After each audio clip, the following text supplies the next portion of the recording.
कहते हैं कि किसी भी चीज का समाधान निकालना हो तो उसके लिए बात करना जरूरी है। बिल्कुल। लेकिन कभी कभी ऐसा होता है कि आपकी बातें खत्म हो जाती है, संवाद खत्म हो जाता है, क्योंकि आप निशब्द हो जाते हैं, आपके शब्द खत्म हो जाते हैं और सभी शब्दों के मायने खत्म हो जाते हैं। मैं दीपक अरोड़ा। आज हमारे इस खास शो निशब्द में हम उन चुनिंदा स्टोरियों को इसमें कवर करेंगे जहां वाकई में ही दिखेगा कि आंखों के आंसू और दर्द इतना था कि उन्होंने शब्दों के मायने खत्म कर दिए और शायद शब्द खत्म कर दिए, और उसके बाद निशब्द हो गया हर आदमी जिसने भी स्टोरी को देखा और जिसने भी इसके बारे में जाना। आज इसी कड़ी में निशब्द के इस कार्यक्रम के पहले शूट में हम पहुंचे एक ऐसे कैफे में, जो कैफे अपने आप में एक ऐसा जीवंत उदाहरण है यह दिखाने के लिए कि किसी की भी इस जीवन में कितनी भी कठिनाइयां और परेशानियां आए, लेकिन कहते हैं कि अगर उसका दृढ़ संकल्प है तो दृढ़ संकल्प के आगे बड़ी से बड़ी मुसीबत भी नतमस्तक हो जाती है।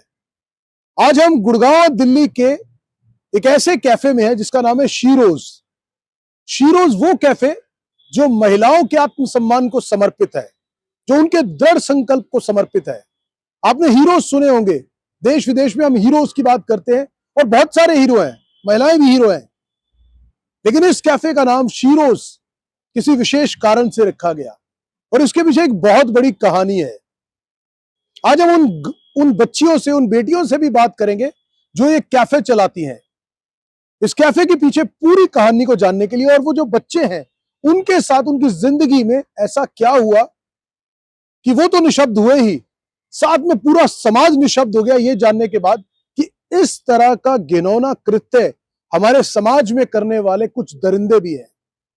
इस पूरी स्टोरी को जानेंगे आज हम इस कैफे के अंदर। और इसकी एक खास बात कि ये पूरा कैफे चलाती हैं वो बेटियां, वो बहनें जो एसिड अटैक सर्वाइवर है। अब आप समझ सकते हैं कि एसिड अटैक सर्वाइवर जो बच्चे हैं, किस तरह से उनके ऊपर उनकी मनोदशा रही होगी जब उनके साथ ये जीवन में इस तरह का हादसा हुआ।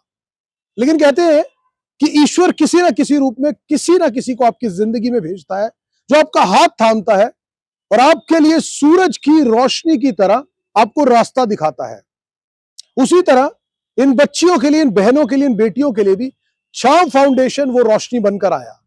छांव फाउंडेशन ने इन बहनों और बेटियों का हाथ थामा और आज इनको जीने के लिए एक मकसद दिया है, आत्मसम्मान के साथ जीने के लिए और दृढ़ संकल्प के साथ कि आपकी जीवन में विषम परिस्थिति जरूर आई, एक एडवर्स सिचुएशन जरूर आई, लेकिन फिर भी आज समाज आपके साथ खड़ा है। आज हम आपको जीने की नई राह दे रहे हैं। आप उठिए और जीवन में आगे बढ़िए। आज पूरा समाज आपके साथ है। आज ये शीरोज कैफे जो छांव फाउंडेशन के सपोर्ट से चल रहा है और बहुत से लोग अपनी CSR रिस्पॉन्सिबिलिटीज के थ्रू इनको सपोर्ट कर रहे हैं समय समय पर। आज लखनऊ में, आगरा में, दिल्ली, गुड़गांव और पुणे में भी बहुत जल्द शीरोज कैफे शुरू होने जा रहा है। आज हम इस गुड़गांव और दिल्ली के अंदर स्थित इस शीरोज कैफे में पहुंचे हैं और यहां की बहन बेटियों से जानने की कोशिश करेंगे कि किस तरह से वो अपने जीवन को बदलने की कोशिश कर रही हैं, अपने जीवन के सबसे बुरे समय में से निकलने के बावजूद भी आज किस तरह से वो हमारे जैसे समाज के लाखों लोगों के लिए प्रेरणा बन रही है। तो आइए हमारे इस पहले एपिसोड निशब्द की शुरुआत करते हैं और उन बहन बेटियों से बात करके जानने की कोशिश करेंगे उनके पूरे जीवन के सफर को और किस तरह से इस कैफे को चलाते हुए वो आत्मसम्मान को साथ लेकर चलते हुए अपने लिए इनकम के रास्ते बनाते हुए किस तरह से हमारे जैसे लोगों के जीवन में चेंजेस लाने की कोशिश कर रहे हैं। तो आइए चलते हैं और हमारे इस पहले एपिसोड की शुरुआत करते हैं शीरोज कैफे के अंदर उन बहन बेटियों से बात करके। तो आइए हम अपने निशब्द के इस पहले एपिसोड की शुरुआत करते हैं और शीरोज कैफे गुड़गांव दिल्ली स्थित हमारी इन बहन बेटियों से जो एसिड अटैक सर्वाइवर्स हैं, आज किस तरह से वो समाज को दिशा देने का काम कर रही हैं, उनकी जिंदगी के बारे में, उनकी पूरी स्टोरी जानने के लिए आज इस कैफे पहुंचे। तो जानने की कोशिश करते हैं उनकी जिंदगी से जुड़े हर वो पहलू को जो निशब्द के अंदर लेना जरूरी है। तो जैसे कि मैंने अपने कार्यक्रम की शुरुआत में कहा, तो भी हम बैठे हैं शीरोज कैफे जो दिल्ली और गुड़गांव के बिल्कुल कॉर्नर पर है और दिल्ली गुड़गांव दोनों को टच करता है।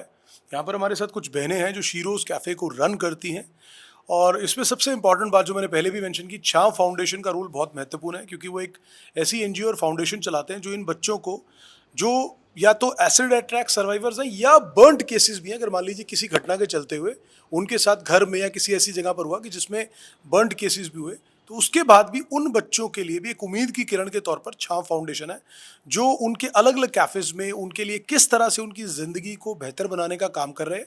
चाहे वो उनके शुरुआती दौर में उनको स्किल सिखाना हो, ट्रेनिंग देना हो, या उनमें कॉन्फिडेंस बिल्टअप करना हो, बहुत सारी चीज़ें हैं जो छांव फाउंडेशन करता है। तो आज हमारे साथ जो हमारी बहनें बैठी हैं यहाँ पे, हम शीरोज़ कैफ़े में हैं और जानने की कोशिश करेंगे हर बहन से उनकी स्टोरी, कि उनके साथ पूरा वाकया क्या रहा, कब से वो छांव फाउंडेशन से जुड़ी हैं, आज लगातार वो काम कर रही हैं, किस तरह से, किन किन परिस्थितियों के अंदर उन्होंने वो जो समय, जब उनका एसिड अटैक सर्वाइवर का समय बीता, उसके बाद चाहे बर्न्ड केस हुआ, तो उसके बाद जो ज़िंदगी का शायद सबसे डार्केस्ट फेस किसी आदमी का रहे, उससे निकलने में कितनी चुनौतियां रही, किस तरह से उन्होंने सामना किया, और समाज के उन पहलुओं को भी सामने लाने की कोशिश करेंगे कि आज समाज के अंदर कुछ ऐसे गंदे और घिनौने और घटिया लोग भी हैं जो आज दूसरों की ज़िंदगी के साथ खिलवाड़ करते हैं। और शायद मुझे लगता है कि ये पहली ऐसा मौका होगा या ऐसा कुछ ऐसे वाक़ये होंगे जिसके बाद कहते हैं कि शायद मुझे व्यक्तिगत तौर पे भी और बहुत सारे लोगों को पुरुष होने पे बड़ी शर्म आ रही होगी कि आज हमारी बहन बेटियों के साथ, जिनको समाज में जीने का हमारा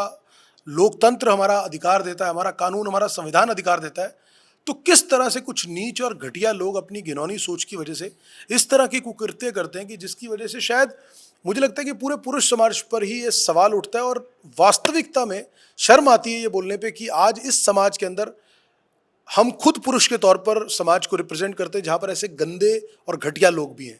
लेकिन आज उस विषय पर ज़्यादा ना जाते हुए पहले उन बहनों से बात करते हैं और जानने की कोशिश करते हैं कि शीरोज़ कैफ़े की ये जर्नी उससे पहले की, जब उनके साथ ये इंसिडेंट हो, उसके बाद क्या कह रहा। हमारे साथ जो हमारी बहनें बैठी हैं, उनमें से हमारे साथ जो ये बहन है, इनसे पहले हम बात करने की कोशिश करते हैं, जो छांव फाउंडेशन से बहुत सारे वर्षों से जुड़ी हैं, किस तरह से उनका ये पर्सनली जो वाकया रहा वो किस तरह से रहा, उसके बाद एसिड अटैक सर्वाइवर के तौर पर किस तरह से उन्होंने अपनी कॉन्फिडेंस को बिल्डअप किया, उस फेज से कैसे निकली, छांव फाउंडेशन से जुड़ना कैसे हुआ, और आज अपनी ज़िंदगी को किस तरह आगे बढ़ा रही है, इन पूरी बातों को लेकर पूरी जानकारी उनसे लेते हैं। तो दी, मैं चाहूँगा कि सबसे पहले आप अपना नाम बताएं, फिर आप कहाँ से बिलोंग करती हैं, और जो पूरा वाकया आपके साथ रहा किस तरह से, वो मैं चाहूँगा एक बार पूरी बात बताएं। जी। सर, मेरा नाम रूपा है और जी। बेसिकली मैं यूपी मुजफ्फरनगर से बिलोंग करती हूँ, लेकिन अभी फरीदाबाद में रह रहे जी। हैं फैमिली के साथ। मेरे ऊपर अटैक 2008 में हुआ था और जी। मेरी स्टेप मदर ने किया था। ओके। मतलब मैं बहुत छोटी थी, 2.5 साल की थी, और मेरा भाई था 1 महीने का। तब मेरी रियल मम्मी की डेथ हो गई थी, तो पापा ने कुछ दिन के बाद दूसरी शादी कर ली थी। ओके। तो जब वो घर में आई तो उन्होंने मतलब हमें एक्सेप्ट नहीं किया। तब इसी बहुत टॉर्चर करना, मारना, पीटना, और दादी बाबा थे, उन्होंने काफ़ी सपोर्ट किया। तो उस बीच में वो कुछ ना कुछ ऐसा करती रहती थी कि जिससे हमको तकलीफ हो। और ये किस साल की तो बात है जब उनकी दोबारा शादी हुई आपकी? हाँ, उसकी मतलब जब मैं 3-4 साल की हुई तब से उनका वही बचपन से ही टॉर्चर तो बचपन से ही रहा है, मारना, खाना ना देना। और फिर जब धीरे-धीरे बड़ी होती गई तो जब मैं 7 साल की थी, उन्होंने चाय में मिला के ज़हर भी दे दिया था। तो उस समय दादी बाबा हॉस्पिटल में एडमिट थे, मेरी दादी ज़्यादा बीमार थी। तो फिर जब डॉक्टर के पास लेकर गए तो उन्होंने बताया कि इनको तो ज़हर दिया गया है। तो तब से हम लोग ज़्यादातर चाचा के पास रहे हैं, चाची-चाचा के पास फरीदाबाद में। और मेरे दादी बाबा की डेथ दोनों की साथ में 2007 में हो गई थी। तो फिर उसके बाद ना उनको लगा अब तो जो सपोर्ट करने वाले थे वो चले गए। तब मैंने 2008 की बात है ये, उससे पहले मैंने 9th पास कर ली थी। और एग्ज़ाम के बाद छुट्टियों के बाद मेरे जो फादर थे वो मुझे गांव लेकर गए कि चलो अब गांव चलते हैं। अब जो दादी बाबा थे वो तो चले गए, अब हम तुम्हारे माँ बाप हैं, तो जो आगे करना होगा वो हम ही करेंगे। तो हम दोनों बहन भाई उनके साथ गांव चले गए। तो भाई तो कुछ दिन के बाद वापस आ गया था चाचा के पास ही। तो उसके बाद मैं अपनी स्टेप मदर के पास ही थी। तो मैं तो फरीदाबाद तो एकदम शहर है, हम लोग एकदम शहर में रहे हैं। तो मुझे गांव का कुछ नहीं पता था, क्योंकि जब मैं 3 साढ़े 3 साल की थी तब गांव छोड़ दिया था। तो उसके बाद वहाँ पे जाना, वहाँ की चीज़ें समझना मेरे बस की बात नहीं था। लेकिन फिर भी वो मुझे बहुत टॉर्चर करती थी, मुझे घर का जब आप काम दोबारा गए कराना। फरीदाबाद से? हाँ, तो उस समय मैं 12 साल की थी, 12 साढ़े 12 ऐसे साल की थी। तब मैं गई तो उन्होंने मुझे घर का सारा काम कराया, आगे मुझे पढ़ने नहीं दिया, स्कूल नहीं जाने दिया। और बहुत टॉर्चर करती थी। मुझे सुबह 4 बजे उठा देती थी और रात में मैं 11 बजे सोती थी। खेती का काम मुझे नहीं आता था, फिर भी वो मुझे करवाती थी। तो लगभग मैंने 3-4 महीने उनका वो जो टॉर्चर है ना वो कंटिन्यू सहा। तो फिर बीच में मेरे पापा मेरी जो रियल नानी थी, जो रियल मम्मी थी, उनकी जो मम्मी थी, उनके घर पे लेकर गए। तो मेरी नानी का यही कहना था कि इसको हम रख लेते हैं, क्योंकि मेरे मामा नहीं है, 2 मौसी थे, उनकी शादी हो गई थी। तो नानी को सपोर्ट की ज़रूरत थी। तो उनका ये कहना था कि इसको हम रख लेते हैं, इसकी शादी-ब्याह जो भी होगा हम कर लेंगे, पढ़ाई-वढ़ाई सब हम करा देंगे। तो मेरी जो स्टेप मदर थी उनको मंज़ूर नहीं था। उन्होंने उससे पहले तो ठीक-ठाक रखा मुझे, मतलब काम तो ठीक है, वो तो नॉर्मल था मुझे लगता था, क्योंकि जो औरत पहले से ऐसी थी तो थोड़ा बहुत बदलाव तो मेरे लिए बहुत सरप्राइज़ था कि कम से कम कुछ तो बदलाव है। काम तो ठीक है, वो तो आज नहीं कल नहीं मुझे करना ही है, तो मैंने एक्सेप्ट कर लिया था। लेकिन जब वो उसके बाद उनको पता चला वो वापस नहीं आएगी, तो उन्होंने पापा से लड़ाई-वड़ाई करके मुझे वापस बुला लिया। अब उस बीच में क्या हुआ, वो सारी चीज़ें बदल गईं। तो जब मैं वापस आई तो मैं ऐसे घर में भी नहीं घुसी थी, तो उन्होंने बर्तन-वर्तन फेंक के मारने लगी, मुझे बहुत सारी गालियाँ-वालियाँ देने लगी, उल्टा-सीधा बोलने लगी। उसके बाद से मेरी इतनी कठिन ज़िंदगी मेरी बदतर बना दी ना उन्होंने, ना मुझे खाने को दिया, ना कहीं, और हर किसी से मेरी बातचीत बंद कर दी। अब मुझे नहीं पता था कि मेरे साथ होने क्या वाला है। हफ्ता नहीं गुजरा था, मेरे साथ बहुत गंदा व्यवहार करने लगी थी। तो ये बात मैंने अपने चाचा को शेयर करी, जिनके पास मैं बचपन से रह रही थी। तो मुझे देखने आए, तो उन्होंने जैसे मुझे देखा, उनकी आँखों से आँसू आने लगे। मैं भरी दोपहरी में, और गाँव में तो घर बड़े-बड़े होते हैं, तो 300-400 गज का जो घर था, मैं भरी दोपहरी में झाड़ू लगा रही हूँ, मेरे कपड़े ऐसे फटे हुए और मैं पसीने में लथपथ, और जो मेरी स्टेप मदर के जो बच्चे हैं वो स्कूल से आए, तो उन्होंने ऐसे बैग वैग फेंका और मुझसे बोले पानी लेके आओ। तो मेरे चाचा ने सारी चीज़ें देखी, तो उन्होंने फिर एक फ़ैसला लिया कि अब ये वापस तो आने की नहीं, तो शादी-वादी का सोचते हैं, पराए घर चली जाएगी तो लाइफ़ थोड़ी चेंज हो जाएगी। अब ये स्टेप मदर को पता चल गया, तो उन्होंने फिर ये सब प्लान-व्लान बनाया। उसके मतलब 2-3 दिन बाद शनिवार को लड़के वाले देखने आए थे, और मतलब मंडे को, और शनिवार की रात को उन्होंने सोते समय मेरे ऊपर एसिड फेंक दिया, रात को 2:30 बजे। अब मुझे भी नहीं पता था कि मेरे साथ आखिर हुआ क्या है, क्योंकि गाँव में लाइट भी नहीं आती। जैसे मैं उठी एकदम घबरा के, तो मैं बिल्कुल अंधेरा था, आस-पास कुछ नहीं दिखाई दे रहा था। आप जैसे बैठे हो अंधेरे में, मुझे आप भी नहीं दिखते, इतना अंधेरा था। मैं चीखी, चिल्लाई, थोड़ा बाहर जाके एक बाबा सो रहे थे चारपाई पे, मैंने उनको उठाया, तो उनको लगा गाँव में चोर आ गए, तो उन्होंने मुझे ऐसे पकड़ा और मेरे को मारने लगे चोर-चोर करके। तो मैं चिल्लाई, बाबा मैं रूपा हूँ। तो उन्होंने बैटरी की लाइट जलाई, तो वो मुझे देखकर एकदम डर गए। मेरा चेहरा एकदम सूज कर काला हो गया था और बहुत भयंकर, एकदम बुरी तरह जल चुका था, और मैं ऐसी रोड पे ऐसे ही गिर गई। तो मैं चिल्लाने लगी कि मेरा मुँह धुला दो। तो उनको ही नहीं पता था आखिर करना क्या है। तो फिर उन्होंने जो गाँव का प्रधान होता है उनको फ़ोन किया, तो फिर वो आए 2-3 घंटे बाद। मैं ऐसे ही पड़ी हुई थी गली में, सब लोग इकट्ठे हो गए। मेरी स्टेप मदर बाहर नहीं निकल के आई कि क्या हुआ है, क्या नहीं हुआ। फिर वो लोग मुझे पास के हॉस्पिटल में लेकर गए। वहाँ पे डॉक्टरों को भी नहीं पता था क्या हुआ है, क्योंकि वो क्या समझते, उन्होंने एक नॉर्मल इंजेक्शन लगा दिया और मैं बेड पे ऐसी ही पड़ी हुई थी। फिर अगले दिन 11 बजे मेरे चाचा और मेरे पापा फरीदाबाद से गाँव गए। वो मुझे वहाँ से डिस्चार्ज कराकर दिल्ली सफदरजंग हॉस्पिटल में लेकर आए। वहाँ पे मेरी कंटिन्यू मतलब 1 डेढ़ महीने तक मैं लगातार हॉस्पिटल में थी। असली लड़ाई तो उसके बाद शुरू होती है ना, शायद सबकी लाइफ में वो सारी चीज़ें, सारे बदलाव आते हैं। जब आप डिस्चार्ज होकर घर जाते हो ना, जो सोसाइटी है, जो आपके पेरेंट्स हैं, जो आपके रिलेटिव है, वो आपको जो टॉर्चर करते हैं ना, वो बहुत मुश्किल हो जाता है कि बेकार हो गई है, इससे अच्छा होता मर जाती, भूतनी सी दिखती है, अब कौन इससे शादी करेगा, ज़िंदगी भर के लिए बोझ बन गई। और मतलब मेरे लिए तो बहुत मुश्किल था, क्योंकि मैं माँ-बाप के पास कभी नहीं रही, और फिर चाचा ने पाल-पोस के बड़ा किया, तो बहुत मुश्किल था ये सारी चीज़ें सहना। मैंने लगातार 5 साल तक फेस कवर किया, मेरे कंटिन्यू ऑपरेशन होते रहे, अभी तक तो मेरे 30 ऑपरेशन लगभग हो गए हैं। मेरे इकलौते एक चाचा थे और एक मेरी चाची थी, जिन्होंने मुझे काफ़ी सपोर्ट किया हर मुसीबत में, बाकी पूरी फैमिली ने साथ छोड़ दिया था। यहाँ तक कि मेरे पापा मुझे कभी देखने नहीं आते थे। मेरा एक छोटा भाई है, वो मेरे साथ रहता था दिन-रात, और मैं 1.5 से 2 साल तक बेड पे ही रही, क्योंकि अभी तो चेहरा काफ़ी ठीक हो गया है। उस समय मेरे दोनों शोल्डर पे एसिड है, ड्रेसिंग बंधी रहती थी और मैं बिस्तर पे ही रहती थी, मुझे दिखना बंद हो गया था। और लोगों की बात मैं सुन के अनसुना कर देती, क्योंकि मेरे आगे मेरा भाई था, क्योंकि अगर मुझे कुछ हो जाता तो उसको कौन देखेगा, ऊपर माँ-बाप तो हैं नहीं जो सपोर्ट करेंगे, तो उसको देख के थोड़ी हिम्मत आती थी। फिर जब मैंने जो हिम्मत मेरे अंदर थी उसको देखकर, वो जब मैंने खुद को पहली बार शीशे में देखा, वो सब खत्म हो गई थी। क्योंकि जो टोंट, जो ताने सोसाइटी मारती थी, जो बच्चे देखकर मुझे डर जाते थे, तो वो सारी चीज़ें मेरे अंदर कहीं न कहीं दबी हुई थी। तो मैं ये सोचती थी ठीक है, कभी न कभी ठीक हो जाऊँगी। लेकिन जब मैंने 1.5 साल के बाद खुद को शीशे में देखा, तो मैं अपने ही चेहरे से डरने लगी थी, चीखती थी, चिल्लाती थी। 1 महीना तक मैंने दिन-रात में जगती ही रहती थी, कभी आँख बंद नहीं करती थी, क्योंकि मेरा ही चेहरा मेरी आँखों के सामने घूमता था। तो फिर धीरे धीरे हिम्मत आई, चाचा समझाते थे, भाई ने समझाया। फिर हॉस्पिटल में मेरी एक दोस्त थी, वो भी एसिड अटैक सर्वाइवर थी, तो हम दोनों दोस्त बन गए, एक दूसरे से बात करते थे, तो अच्छा सा लगता था। फिर मैंने उम्मीद ही छोड़ दी थी, अब जो लाइफ है इसी को ही एक्सेप्ट कर लेते, जो होगा देखा जाएगा, तो यही सारी चीज़ें करके मैंने एक्सेप्ट कर लिया था।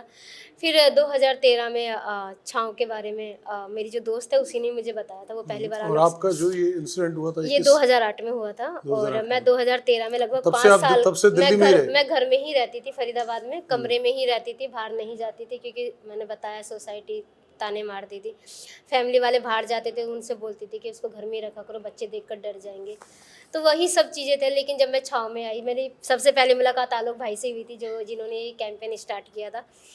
तो उनसे मेरे को जब मैं उनसे मिली, मुझे काफ़ी अच्छा लगा। एक पहले इंसान वही थे जिन्होंने मुझसे पूछा कि तुम्हारे साथ क्या हुआ और किसने किया, और सबसे बड़ी बात, उन्होंने मेरा फेस ओपन करवाया, और वहाँ पे उन्होंने मुझे 1-2 बार बुलाया। फिर एक गेट टुगेदर रखा था, उसमें 8 से 10 सर्वाइवर थी, और उसमें से कुछ सर्वाइवर ऐसी थी जिनको दिखाई नहीं देता था दोनों आँखों से, कुछ आगरा से भी थी, कुछ दिल्ली से, नोएडा से, बहुत जगह से थी। तो जब गेट टुगेदर रखा, सबकी स्टोरी जानी, तो मेरे अंदर एक हिम्मत आई कि मैं अकेली नहीं हूँ, ऐसी बहुत सारी सर्वाइवर हैं जो अपनी लाइफ में फ़ाइट करके यहाँ तक आई हैं, और एक आस दिखी थी कि अब हम अकेले नहीं हैं, कोई तो हमारे साथ खड़ा है। तो लगभग 1 साल बीत गया मेरा। सबसे पहले मैंने मुंबई विज़िट किया था, वहाँ पे एक केस हुआ था प्रीति राठी के ऊपर। तब से मेरी लाइफ धीरे-धीरे चेंज होती चली गई। फिर 2014 में आगरा वाला कैफ़े ओपन हुआ, वहाँ पे यही था कि सरप्राइज़ था, मैंने कभी ऐसे जॉब नहीं करी, 9th के बाद पढ़ाई नहीं करी, बाहर की दुनिया कैसी होती है नहीं देखा था, और ऊपर से ये निर्भया वाला जो केस हो गया था, तो था नहीं कि बाहर के लोग अच्छे भी होंगे। वो जो मेमोरी थी, वो जो सोच बनी हुई थी ना अंदर, वो वही थी कि बाहर के लोग अच्छे नहीं हैं। बट यहाँ आने के बाद धीरे धीरे चेंज हुआ, मैंने फेस ओपन कर दिया, मेरे इतने सारे इंटरव्यू हुए, हम लोगों ने जंतर मंतर पे अनशन भी किया था 11 दिन का, उसके बाद पूरे न्यूज़ में वायरल हो गए। यहाँ तक कि जहाँ मेरे ऊपर अटैक हुआ था, वहाँ गाँव में मेरा बहुत बड़ा फ़ोटो लगा था, तो मेरी स्टेप मदर डर गई थी कि मैं कहीं उनके खिलाफ दोबारा से केस वेस नहीं ना तो कर उनके दूँ। जब वो वहाँ पर गांव वालों को भी पता लग गया, आपके जो घर में थे चाचा उनको भी बुलाया, फादर आए, तो उस स्टेप मदर के ऊपर कोई केस या कोई 2 उनका साल अरेस्ट नहीं केस हुआ था सर, एफआईआर हुई 1 महीने के बाद, और फिर 2 साल तक केस चला। फिर एक तो हमारा फैमिली मैटर था, और कोई ऐसा सपोर्ट करने वाला नहीं था, क्योंकि मेरे ना कंटिन्यू ऑपरेशन चल रहे थे, और मेरे चाचा ही नहीं मेरे ट्रीटमेंट कराया, अगर वो नहीं होते तो शायद मैं यहाँ नहीं होती। और कोई, मेरे पापा ने मुझे भी सपोर्ट करा और मेरी स्टेप मदर को भी, तो दोनों चीज़ें ना घर की हो गई थी, तो एक ही ये वो उन्होंने मेरे ऊपर ही ज़्यादा ध्यान दिया, तो केस में ज़्यादा सपोर्ट नहीं कर पाए। 2 साल के बाद मेरी स्टेप मदर छूट गई, तो वो आज ऐसी ही रह मतलब रही है उनको गाँव कितना में। 2 साल जेल में रहे? 2 साल जेल में रही, उसके बाद वो छूट गई। तो मुझे क्या चाहिए सर, मैं अपनी लाइफ में आगे बढ़ गई हूँ, आज देखो लाखों लोग जानते हैं मुझे शायद, और शायद मैं थैंक्सफुल भी हूँ उनकी। भले ही मैंने अपना फेस खोया है, लेकिन शायद आज लोग मुझे इसी चेहरे से जानते हैं। शायद अगर मेरे साथ ये नहीं हुआ होता, तो मैं आज पता नहीं किसी छोटे से गाँव में, मेरी शादी हो चुकी होती, बच्चे हो गए, पता नहीं कैसी लाइफ मुझे मिलती, मेरी 13 साल की उम्र में शादी हो जाती, क्या ही मेरी ज़िंदगी थी। लेकिन यहाँ आने के बाद हुआ ज़रूर है, मेरी लाइफ में थोड़ा सा चेंज आया है, लेकिन अब मैं ऐसे इतने बड़े बड़े प्लेटफॉर्म पे जाती हूँ, अपने आप को रिप्रेजेंट करती हूँ, छाँव को रिप्रेजेंट करती हूँ, अपनी स्टोरी बताती हूँ। शायद लाखों लोग मेरी स्टोरी से एक्सपायर होते होंगे ना, वो उनको पता चलता होगा कि लाइफ में ऐसे बहुत सारी चीज़ें हैं कि कभी भी हार नहीं माननी चाहिए। मेरे साथ हुआ है, शायद मेरी स्टोरी जानने के बाद वो लड़कियां भी बाहर निकलेगी ना, जो लाइफ में छोटी छोटी चीज़ों को लेकर परेशान हो जाती हैं, ये सोचते हैं यार क्या ही बचा है। आप देखते होंगे फरीदाबाद में कितने केस होते हैं ना, पेपरों में फेल हो जाते हैं, तो वहाँ पे जाके आत्महत्या कर लेते हैं, फांसी लगा लेते हैं, नहर में कूद की जान दे देते हैं। मैंने तो बहुत सारे केसेस ऐसे देखे हैं। मेरे घर में मेरी छोटी बहनें हार मान गई थी, 10th में फेल हो गई थी, तो उनके मन में भी ये ख्याल आते थे। तो मैंने ये सारी चीज़ें देखी हैं, तो भाई हम अपनी लाइफ में इतना सारा बदलाव ला रहे हैं, तो हम उन लड़कियों के लिए भी तो प्रेरणा है ना, कि जो अपनी लाइफ में हार मानती है, तो उनको भी आगे बढ़ने का मौका दिया जाना चाहिए ना। तो हम अपनी चीज़ें अब कंटिन्यू कर रहे हैं, लड़ाई लड़ रहे हैं। तो आज आप देख रहे हैं कहाँ सिर्फ 5 सर्वाइवर से, 5 से 6 सर्वाइवर से ये कैफ़े ओपन हुआ था आगरा वाला, सिर्फ 5 सर्वाइवर थी। उसमें से मैं भी थी और मेरी 2-4 दोस्त थी। आज हम 65 सर्वाइवर है जो सिरोज़ हैंगआउट कैफ़े में काम करती हैं, और आपने इस कैफ़े का नाम भी देखा होगा, C+ हीरोज़। और वैसे हम 300 सर्वाइवर के साथ काम करते हैं। और अभी हम एसिड अटैक्स के ऊपर काम कर रहे थे, अभी साथ साथ वन सर्वाइवर के ऊपर भी काम कर रहे हैं। और हमारे 4-5 कैफ़े हैं, अभी हम इसी नेक्स्ट मंथ में पुणे में भी ओपन कर रहे हैं। तो इतनी सारी लड़कियों के लिए हम सपोर्ट कर पाए, तो छाँव तो बहुत सारी चीज़ें कर रहे हैं। तो जब लोग आते हैं कैफ़े में आते हैं, पर्सनली मिलते हैं, जब आप इतना टाइम हो गया, तो अब लोगों का रिएक्शन कैसे? और पहले रिएक्शन तो आपने बताया कि पहले तो बड़ा डिसअपॉइंटिंग होता था, लोग बड़े टोंट करते थे। अब लोगों का रिएक्शन कैसे है? लोग क्या मतलब आपको एनकरेज करते हैं, अप्रिशिएट करते हैं, या अभी भी बीच बीच में आपको लगता है कि लोग इस तरह की बात करते हैं? सर होता है, वो अभी भी होता है। मतलब मैं एक बताती हूँ, आगरा वाले कैफ़े में एक कपल्स आया था। 1 साल के बाद ही कैफ़े ओपन हुआ था, उसके बाद वो लड़का अभी भी आता है। मतलब आगरा अभी, कैफ़े हाँ, में? अभी भी आता है। बट शुरू में वो अपनी गर्लफ्रेंड के साथ आया था, तो पहले से वो खुद ही आया, 2-3 दिन लगातार आया, 2-3 घंटे बैठता है, चाय ऑर्डर करता है और सबसे बातचीत करके जाता था। लेकिन जब वो अपनी गर्लफ्रेंड को लेकर आया, तो वो जो लड़की थी, उसकी क्या सोच थी, उसने सीधे यही बोला कि कहाँ लेकर आ गए हो? इनके तो चेहरे जले हुए हैं ना, इनको देख के तो डर लगता है, चलो कहीं और चलते हैं।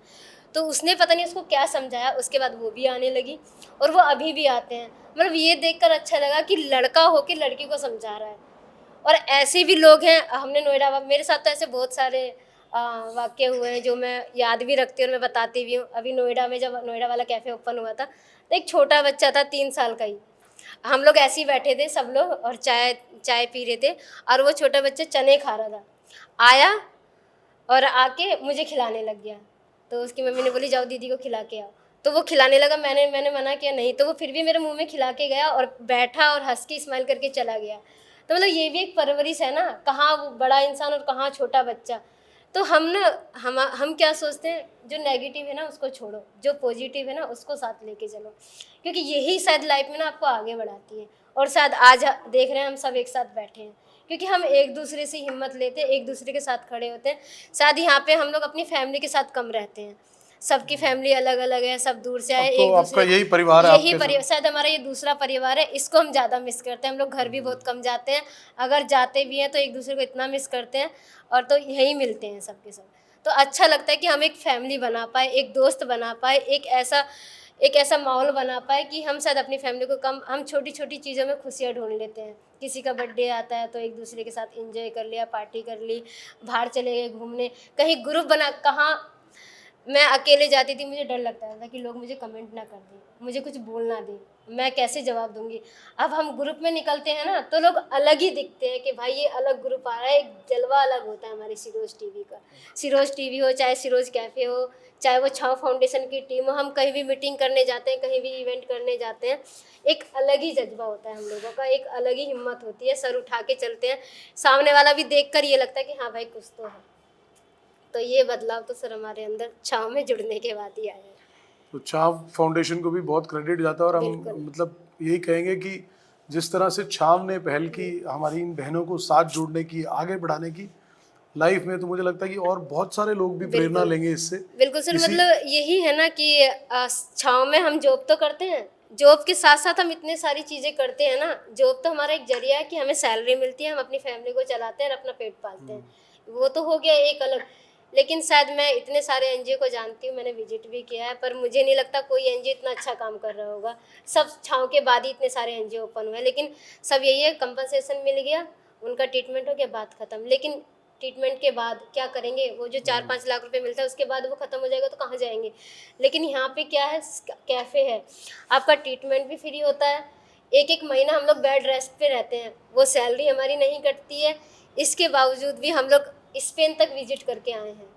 हर साल यहाँ पे सबकी ऑनलाइन क्लासेस वगैरह होती है, इंग्लिश क्लासेस, और हर साल जो लड़की टॉप करती है वो स्पेन विजिट करती है 10 से 11 दिन का, वहाँ पे पूरा घूमती है, पूरी अपनी स्टोरी तो बताती है, सारी स्पेन में चीज़ें। क्या कोई वहाँ कोई हाँ, वहाँ पे एक एनजीओ सेमिनार है, होता है? सेमिनार होता हाँ है? एनजीओ है बेकोस बेको करके, वो हर साल खुद भी विजिट करता है और 2 सर्वाइवर को हर साल वहाँ पे विजिट करवाता ओके, है। तो वो इंडिया में भी विजिट करते हैं? हाँ, वो हर साल यहाँ पे आते हैं और वहाँ पे भी हम लोग जाते हैं।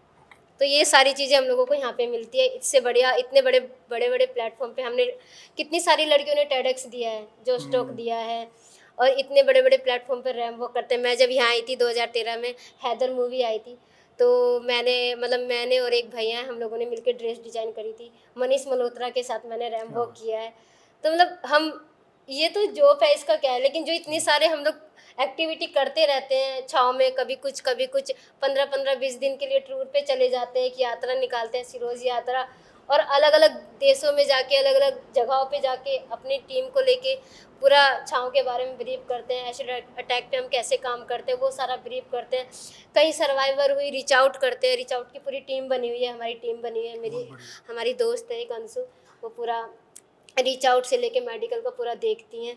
हम लोग जहाँ सर्वाइवर है वहाँ पे रीच आउट करते हैं, उनके घर पे जाती है, उनकी पूरी स्टोरी जानती है, फिर उसको छाँव में लेकर आती है, अगर ट्रीटमेंट की जरूरत है ट्रीटमेंट कराती है, या पढ़ाई उसको करनी है, पूरा सब कुछ छाँव कराता है, सारी चीज़ें। बहुत बढ़िया। तो हमने देखा किस तरह से जैसे छाप फाउंडेशन से रिलेटेड भी रूपा ने बात बताई, और सबसे बड़ी सीख ये है कि कहते हैं कि हर रात के बाद सूरज निकलता है और हर रात के बाद सुबह ज़रूर होती है, लेकिन उसके इसमें खूबसूरत बात यह है कि ज़िंदगी के सबसे डार्क पीरियड को देखने के बाद और सबसे चैलेंजिंग पीरियड को देखने के बाद भी किस तरह से ये बच्चे अपने आप को, हमारी बहनें अपने आप को मोटिवेट करते हुए शायद ज़िंदगी के लाखों करोड़ों लोगों को, शायद वो चाहे एसिड सर्वाइवर ना हो, चाहे वो बर्न्स के सर्वाइवर ना हो, लेकिन ज़िंदगी में एडवर्स सिचुएशन सबकी आती है, किसी के कम आती है, किसी के ज़्यादा आती है, लेकिन उनके लिए एक रोशनी की किरण बन के हमारी जो ये बहनें आज हीरोज़ के तौर पर समाज को नया मैसेज देने का काम कर रही है, तो दिल से एक सैल्यूट भी निकलता है। और सबसे बड़ी बात है कि ज़िंदगी में आपकी कितनी भी चैलेंजिंग सिचुएशन आ जाए तो हारिएगा नहीं, और अगर कभी मन में हारने का ख्याल आए ना, तो एक बार हमारी इन छोटी बहनों की स्टोरी और इनकी तरफ नज़र डाल लीजिएगा, शायद उसके बाद ज़िंदगी में कभी आपको अंधेरा तंग नहीं करेगा, हमेशा दिखेगी तो सिर्फ सूरज की रोशनी। तो हमारे साथ और बहनें भी हैं, तो हमारे साथ दूसरी बहन है, तो मैं चाहूँगा कि आप भी अपना नाम भी बताएं, क्या आपके साथ वाक़या रहा, कहाँ से आप आते हैं, थोड़ा वो भी बताएं। मेरा नाम बिमला है। मैं बेसिकली उत्तराखंड से हूँ, पर मैं दिल्ली में रहती हूँ जी। तो मेरे पर अटैक 2010 में हुआ था, और मैं ऑफिस में दिल्ली कैंट के अंदर रहती थी। कैंट एरिया आप जानते ही जी, हो, जी, तो जी। वहाँ कोई ऐसे घुस भी नहीं सकता। जी जी जी जी। तो वहाँ से मैं ऑफिस से आ रही थी, तो मेरे पे किसी ने, 2 रिक्शे में आए लड़के, और उन्होंने मेरे पे ऐसे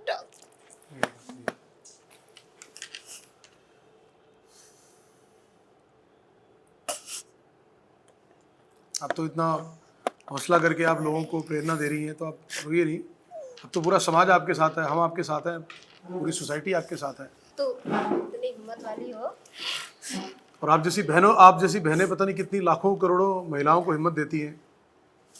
मेरा उस समय 2 साल का बेटा था, तो होली से 2 दिन पहले की बात थी। तो मैं मुश्किल से 1 किलोमीटर दूर होंगी अपने घर से, तो बाइक में 2 लड़के आए, उन्होंने मेरे पे एसिड डाला, और मैं चौराहे पे खड़ी होकर सबसे मिन्नतें करती रही कि मुझे हॉस्पिटल तक छुड़ा दो, छोड़ दो, छोड़ दो। किसी ने भी मेरी हेल्प नहीं करी, किसी ने मेरी ना हेल्प नहीं करी। और फिर एक्चुअली ऐसा था, जब मैं ऑफिस से निकलती थी ना, तो मैं अपने हस्बैंड को फ़ोन करती थी, मैं उनके साथ ही आना जाना करती थी, तो उनका फ़ोन काटना, मतलब उनकी आदत ऐसी थी, मैंने फ़ोन करा तो मेरा फ़ोन काट के रिटर्न फ़ोन करते थे, मतलब मेरा फ़ोन करना और उनका काट के फ़ोन आना, इसी बीच में वो मेरे पे ऐसे डाल के चले गए। तो मैं सड़क पे आई, मैंने बहुत लोगों से, मैं ऑटो पे, मैंने कहा मेरे को होश है, आप छोड़ दो मुझे सिर्फ हॉस्पिटल तक, आपकी कोई बात नहीं है। उसने स्टार्ट करा, चला गया। बहुत मजमा, मतलब कि पूरा मुझे ऐसा लगता है दुनिया वहाँ आके खड़ी हो गई, तो किसी ने हेल्प नहीं करी। फिर एक कर्नल थे, वो, मैं ना उनसे किसी बहाने से मिलना चाहती हूँ, आज मैं हर जगह यही उनका बात ज़रूर बोलती हूँ कि वो मुझे किसी तरह देख ले, कि उन्होंने जिनकी मदद करी थी आज मैं ज़िंदा हूँ। और उन्होंने कुछ नहीं देखा, उनकी फैमिली थी गाड़ी में, उन्होंने मेरा हाथ पकड़ा और उन्होंने मुझे अपनी गाड़ी में बैठाया, मुझे एक हॉस्पिटल ले गए। तो वहाँ हमारे नज़दीकी एक बोर्ड हॉस्पिटल है अभी भी। तो उस समय वो छोटा था, तो उन्होंने कहा इसके ऊपर पानी डाल दो। वो आइस के डॉक्टर थे, ये मेरे ख्याल में कैंट में ही आइस का हॉस्पिटल है, तो वहाँ थे। तो वो आपस में बात कर रहे थे ना, तो डॉक्टर से मैं सुन रही थी, मैं दिख कुछ नहीं रहा था, सुन रही थी। तो उन्होंने बोला कि इसके ऊपर पानी डाल दो, तो वहाँ जो औरतें काम करने वाली थी, तो उन्होंने बोला नहीं हम नहीं डाल सकते, पुलिस केस है, हम यहाँ नहीं गए, यहाँ फैसिलिटी नहीं है। फिर उन्होंने उसी समय मेरे हस्बैंड को फ़ोन करा, मेरे हस्बैंड इतनी देर में आ गए थे कि आपकी वाइफ के ऊपर ऐसा ऐसा हो गया, आप आ जाओ। मैंने खुद नंबर बताया, मैं सुन रही थी, मैं दिख तो कुछ रहा नहीं था। तो उन्होंने एम्बुलेंस कराई, एम्बुलेंस कराने के बाद मुझे नज़दीकी दीनदयाल हॉस्पिटल में रेफ़र करा है। तो मुझे दीनदयाल हॉस्पिटल तक छोड़ने गए हैं, उन्होंने मेरे हस्बैंड को नंबर भी दिया था, वो उस समय ऐसी हालत थी कि वो सेव नहीं कर पाए। और उसके बाद दीनदयाल वालों ने मेरी ड्रेसिंग करी और बस पट्टी वट्टी बांध के फिर मुझे आरएमएल हॉस्पिटल शिफ्ट कर दिया। उसके बाद मुझे कुछ होश नहीं रहा, तो मैं 9 महीने तो बेड पे रही हॉस्पिटल में। उसके बाद हॉस्पिटल में घर आने के बाद मुझे ये नहीं पता था कि मेरा इतना बुरा हाल हो गया, कि मेरा राइट साइड सारा डैमेज हो गया था। तो तब तक भी मैंने नहीं सोचा था, क्योंकि मेरे हस्बैंड ने घर में शीशे वीशे सब हटा दिए थे कि ये कहीं देख के डरे ना। मेरा बेटा किसी के वहाँ चर्च में रहता था उस समय, तो 2 महीने तक मेरे बच्चे को मेरे पास नहीं लाए।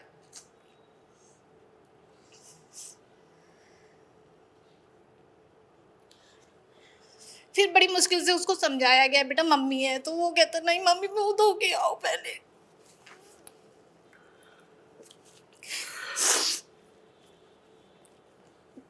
फिर बड़ी मुश्किल से समझा बुझा के उसको बोला कि मम्मी गई थी ऑटो में तो ऐसा ऐसा हो गया। तो फिर मेरी सास का बहुत अच्छा रोल रहा। कहते हैं ना सास से बुरी होती है, पर मेरे लिए भगवान साबित हुई मेरी सास मेरे साथ खड़ी रही, बेटा मैं तेरे साथ खड़ी हूँ, तू कुछ नहीं होगा, तुझे सही हो जाएगी। फिर मेरे हस्बैंड ड्यूटी जाते थे, ऑफिस नौकरी भी देखनी है बिना नौकरी के, तो और जानते ही नहीं थे कि ऐसा भी होता है। सभी ने शायद जब हुआ होगा पहली बार ही सोचा होगा कि ऐसे अटैक क्या, मुझे तो यही समझ नहीं आया उसने मुझ पर डाला क्या है। तो फिर उसके बाद जब हमने केस करा, पुलिस वाले हमें ही परेशान करते थे कि एक्चुअली हमारी लव मैरिज हुई थी, तो उनको डाउट था कहीं मायके वालों ने, कहीं ससुराल वालों ने तो नहीं कर दिया। फिर मैंने बोला नहीं ऐसा कुछ नहीं है। फिर मैंने 6 महीने में केस बंद करवा दी, क्योंकि वो परेशान करते थे। हस्बैंड को कभी भी बुला लेते थे कि थाने आओ, रिपोर्ट मतलब कि आप लोग यहाँ पे आना है। तो फिर हस्बैंड ऑफिस भी जाते थे। बच्चा था मेरा 2 साल का, सास मेरी 60 साल की थी। आप सोच सकते हो कि कैसे वो मेरे साथ, मेरा 3rd फ्लोर पे मकान था। तो मेरे हस्बैंड ऐसे करते थे, ऑफिस जाना होता था तो सुबह मुझे ऊपर से नीचे वाले मतलब सास के कमरे में छोड़ जाते थे, और फिर दिन भर मैंने वहीं रहना। फिर शाम को हस्बैंड आएंगे, फिर मुझे उठा के ऊपर ले जाते थे अपने कमरे में। तो मैंने मतलब 2-2.5 साल ऐसे काटे हैं। उसके बाद मेरी सर्जरियाँ होती रही, कुछ भी मतलब कि फ़र्क नहीं पड़ता था। मैं रोने लग जाती थी रात भर। मैंने इनसे बोला मैं मर जाऊंगी, मैं नहीं बर्दाश्त कर सकती डॉक्टरों का टॉर्चर, क्योंकि एक जगह से स्किन लगा के ये डाल, एक बच्चे का हाथ होता है ना जब बच्चा पैदा होता है, वो हाथ हो गया था मेरा इतना बड़ा। फिर सर्जरी होती थी, सारी डैमेज हो जाती थी।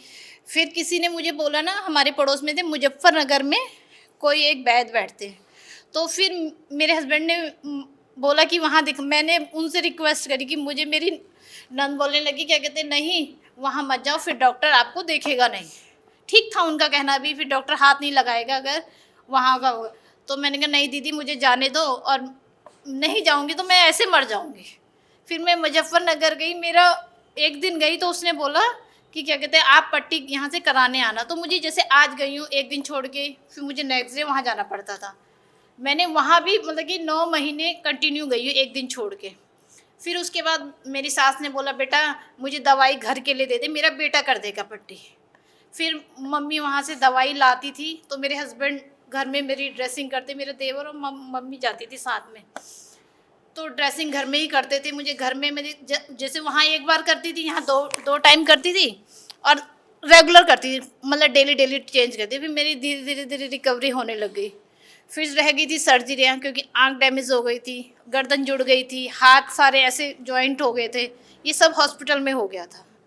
फिर उसने बोला अगर पहले आते तो शायद ये चीज़ें नहीं जुड़ती, आंख भी बच जाती है आपकी। फिर ऐसा कुछ हुआ नहीं। फिर सारी सर्जरियाँ करवाई, और फिर उसके बाद मेरे लिए बाहर निकलना मुश्किल, मतलब कि मैं नहीं जाती थी। हालांकि मुझसे लोग कहते भी होंगे ना, मैं घर से ही नहीं निकलती थी। तो मम्मी धीरे धीरे मुझे बाहर बैठाती थी, तो मुझे अच्छा नहीं लगता था। लोग आके अजीब से मतलब कि आपस में घुसफुसाते थे। तो उसके बाद मेरे हस्बैंड मुझे धीरे धीरे बाजार ले मतलब कहते थे चल बाजार घूम के आ जाएगी। बाइक में बैठाया, थोड़ा ले गए बाहर, मैं मुंह ढक के जाती थी। तो ऐसी किसी ने, हमारे पड़ोस में एक मैडम थी, तो उन्होंने बोला बेटा ऐसा कर तू स्कूल में पढ़ा ले, स्कूल में छोटे छोटे बच्चों के साथ रहेगी, बिजी हो जाएगी थोड़ा सा। तो मैं जाने लग गई। तो वहीं पे मेरी एक फ्रेंड थी, उसने बोला भाभी कि ना एक ना NGO है ऐसी जैसे आपके पास एसिड गिरा ना, ऐसी वहाँ लड़कियाँ रहती हैं। और उसने फेसबुक पे देखा था, तो मैंने कहा मुझे नंबर देना, तो मैं करवा चौथ का दिन था, तो मैं उसी दिन मेरे हस्बैंड ने बोला आज छुट्टी है मेरी, चल। मैं वहाँ गई। फिर तब लक्ष्मी नगर में ऑफिस हुआ करता था, तो वहाँ मेरे को रितु और आशीष सर मिले थे जो हमारे आगरा कैफ़े में रहते हैं। तो मैं वहाँ गई, मैंने 2-3 लड़कियों को देखा, तो मैंने उनसे बोला कि मेरे पे ऐसा ऐसा हो गया। तो उन्होंने बात करी, मुझे कुछ अच्छा सा लगा। मैंने कहा यहाँ मतलब ऐसा नहीं है कि वो मुझे मतलब कि ऐसा नहीं, मुझे कोई अलग से नहीं देख रहा, मुझे ऐसा लग रहा था वहाँ पे कि मेरे को सब एक समान रूप से देख रहे हैं। तो मैंने इनसे बोला मैं आना चाहती हूँ, पर फैमिली इशू की तरह से मैं नहीं आ पाती थी। फिर मैं थोड़ी सही हुई। सही होने के बाद मैंने कहा जॉब करती हूँ, तो मैं जॉब के लिए इंटरव्यू देती, सब जगह बात करती, तो कहते ठीक है आप आना। और फिर जब मेरा फेस देखते तो कोई रिस्पॉन्स ही नहीं देता। अपने पड़ोस में किसी को बोलती मेरी जॉब लगा दो, कोई मतलब कि ना नहीं कहता तो हाँ भी नहीं कहता था। मैंने बहुत स्ट्रगल करा, तो कहीं जॉब अब नहीं मिली। फिर उसके बाद जब मेरी जॉब नहीं लगी, फिर मेरे को किसी ने मेरी ये इनसे आकृति जी से मैंने बोला आकृति जी मुझे ना मतलब कि नौकरी करनी है मेरी, क्योंकि जब अटैक होता है ना तो घर की स्थितियाँ सारी खराब हो जाती हैं। जो मैंने जोड़ा था, जो मेरे हस्बैंड ने जोड़ा था, हमने सब लगा दिया। मेरे हस्बैंड ने कभी किसी के आगे हाथ नहीं फैलाया, पर कि मेरी सब पैसा उन्होंने खुद लगाया। हमने ना मेरे मायके से ना ससुराल से कहीं बाहर से, हमने कहीं से, भगवान पर कहते हैं ना कि इसका कोई नहीं होता ना, उसका भगवान होता है। मेरी सारी मतलब जमा पूंजी जरूर लगी, पर मैं ठीक होने लगी, मैं ठीक हुई। फिर मैंने आकृति जो बोला क्या कहते हैं मेरे को जॉब करना बहुत ज़रूरी है, हो गया है ज़रूरी, क्योंकि बच्चा भी पढ़ रहा था स्कूल। फिर इन्होंने मैंने पहले फ्लिपकार्ट में करा काम, फ्लिपकार्ट में 2 साल करा, हाँ 2 साल जॉब करा। फिर उन्होंने वो निकालते हैं ना 2 साल का एग्रीमेंट होता है, तो उन्होंने नाम डाला, फिर छूट गई नौकरी। फिर मैंने इनसे बोला, फिर इन्होंने मुझे रिटेल लाइन में जॉब कराई, जहाँ से मैं अभी छोड़ के आई। तो रिटेल लाइन में मैंने 1.5 साल जॉब करी। पर जॉब करी वैसे हमारी जो कंपनी थी ना बहुत अच्छी थी, पर जैसे हम रिटेल में कर रहे हैं, मॉल वगैरह में कर रहे हैं ना, तो उन लोगों के साथ स्ट्रगल करना बड़ा मुश्किल होता है, क्योंकि सारे दिन खड़े रहना पड़ता है। सुबह जाती थी ना शाम तक खड़े, मतलब 4 बजे तक मैं खड़ी रहती। मैं घर में बोलती नहीं थी उस हस्बैंड को कि मैं थक गई, पर वो समझते थे मेरी बात को। मेरे हस्बैंड ना बहुत सपोर्टिव है, तो उन्होंने ना मुझे मतलब कि मैंने वहाँ जॉब करती थी, तो मैंने फिर ऐसे बोला। एक दिन मैंने अजीत भाई से बात करी, मैंने कहा भैया नौकरी तो बहुत अच्छी है, लोग भी अच्छे हैं, मैं ये पर ना थक जाती हूँ खड़े खड़े, इतनी हिम्मत नहीं होती शरीर में अब। तो इन्होंने बोला फिर बिमला जी दिल्ली में कैफ़े खुलेगा ना तो आप ज्वाइन कर लेना। तो मैंने कहा ठीक है भैया। तो फिर 1 महीना हुआ है मुझे यहाँ ज्वाइन करे। तो जब खुला तो इन्होंने बोला आप एक बार देख लो, आप आ पाओगे नहीं आ पाओगे। मैं द्वारका से आती हूँ, तो मैंने कहा भैया मैं आ जाऊँगी। अब यहाँ जॉब करती हूँ ना मुझे अच्छा भी लगता है, क्योंकि यहाँ ना कोई अलग से नहीं देख रहा हमें। वहाँ जाते थे ना हर कोई भी कस्टमर आया ना पहले पलट के देखेगा, तो कुछ ऑफवर्ड सा लगता था। अब यहाँ आती हूँ मुझे 1.5 घंटा जरूर लगता है, पर मैं खुश हूँ। वहाँ मैं छुट्टी के लिए तरसती थी। मैं हर सैटरडे बोलती थी अपने हस्बैंड को कि आप कल संडे है ना, आपको छुट्टी रहेगी, अब रेस्ट करूँगी। तो अब मैं रेगुलर ही आती हूँ, मैं छुट्टी के लिए कभी बोलती भी नहीं। तो अब मेरे मतलब अच्छा लगता है मुझे। ऐसा नहीं है कि मैं किसी की नौकरी कर रही हूँ, मुझे ऐसा लगता है मेरा घर है। मैं शुरू से ही भैया से यही बोलती, भैया मेरा ना मायका नहीं है ये, मतलब मेरा अपना मायका नहीं है, मेरा यही मायका है। मैं यहाँ आऊँगी, मुझे रेस्ट मिलता है। मैं ऐसे मतलब मैं बहुत खुश हूँ यहाँ जॉब करके, और अच्छा लगता है। कभी ये लोग घूमने जाते हैं इधर उधर। अभी हम एक ट्रिप पे गए थे, तो अब फैमिली भी लोग जैसे रिश्तेदार हैं बोलते हैं कि भाभी आप तो सही हो, घूम भी रहे हो, नौकरी भी कर रहे हो, तो अच्छा है। सब लोग अच्छे हैं, समझते हैं। और मैं शायद पहली बार अपनी स्टोरी मैंने बताई होगी किसी को, मैंने कभी स्टोरी नहीं बताई अपनी, यहाँ फर्स्ट टाइम बता रही हूँ। और अच्छा है, सिरोज ने मेरी बहुत हेल्प करी है। लास्ट ईयर मेरे बेटे की फ़ीस, मेरे हस्बैंड का एक्सीडेंट हो गया था, तो मेरे बेटे की फ़ीस नहीं जमा हुई थी, तो उसको एग्ज़ाम में बैठने नहीं दिया था। तो उन्होंने बोला कि पहले फ़ीस जमा करो, तो तो भैया ने तुरंत ही मेरे अकाउंट में 20,000 रुपये डाले। मैंने कहा भैया मैं आपको रिटर्न कर दूंगी, तो उन्होंने बोला नहीं आपको रिटर्न करने की ज़रूरत नहीं है, आप बच्चे की फ़ीस भरो। तो बहुत कोऑपरेटिव है। अब मतलब मुझे ना बहुत सहारा है इनका। ऐसा नहीं कि किसी का लेने देने से होता है, इंसान बोल देता है ना, वो बहुत बड़ी बात है। वो कहते हैं हम खड़े हैं आपके साथ, आप टेंशन मत लिया करो बस। और ज़रा सी बात में मैं बड़ी जल्दी वो घबरा जाती हूँ कि ऐसे कैसे होगा करके। पर अच्छा है, अब मैं यहाँ जुड़ गई। अब मैं चाहती भी नहीं हूँ कि मैं यहाँ से जाऊँ कभी। अब सब भगवान की दुआ से सही हो जाएगा तो नज़दीक में अपना घर रह के रेगुलर इन लोगों के साथ जुड़ी रहूँगी। और थैंक यू, बस और कुछ नहीं। आपके मैं उनके बारे में पूछना चाहूँगा जिन्होंने आपके साथ एसिड अटैक किया था, सर उनके मेरे अटैकर का ना आज तक पता ही नहीं चला। और आप लोगों ने उसके मेरी शादी को सिर्फ 3 साल हो रखे थे। और कुछ आइडेंटिफाई भी नहीं हुआ कि क्या कारण थे, नहीं, कौन? कुछ भी नहीं पता लगा। मैंने बोला ना 6 महीने मेरा केस चला है।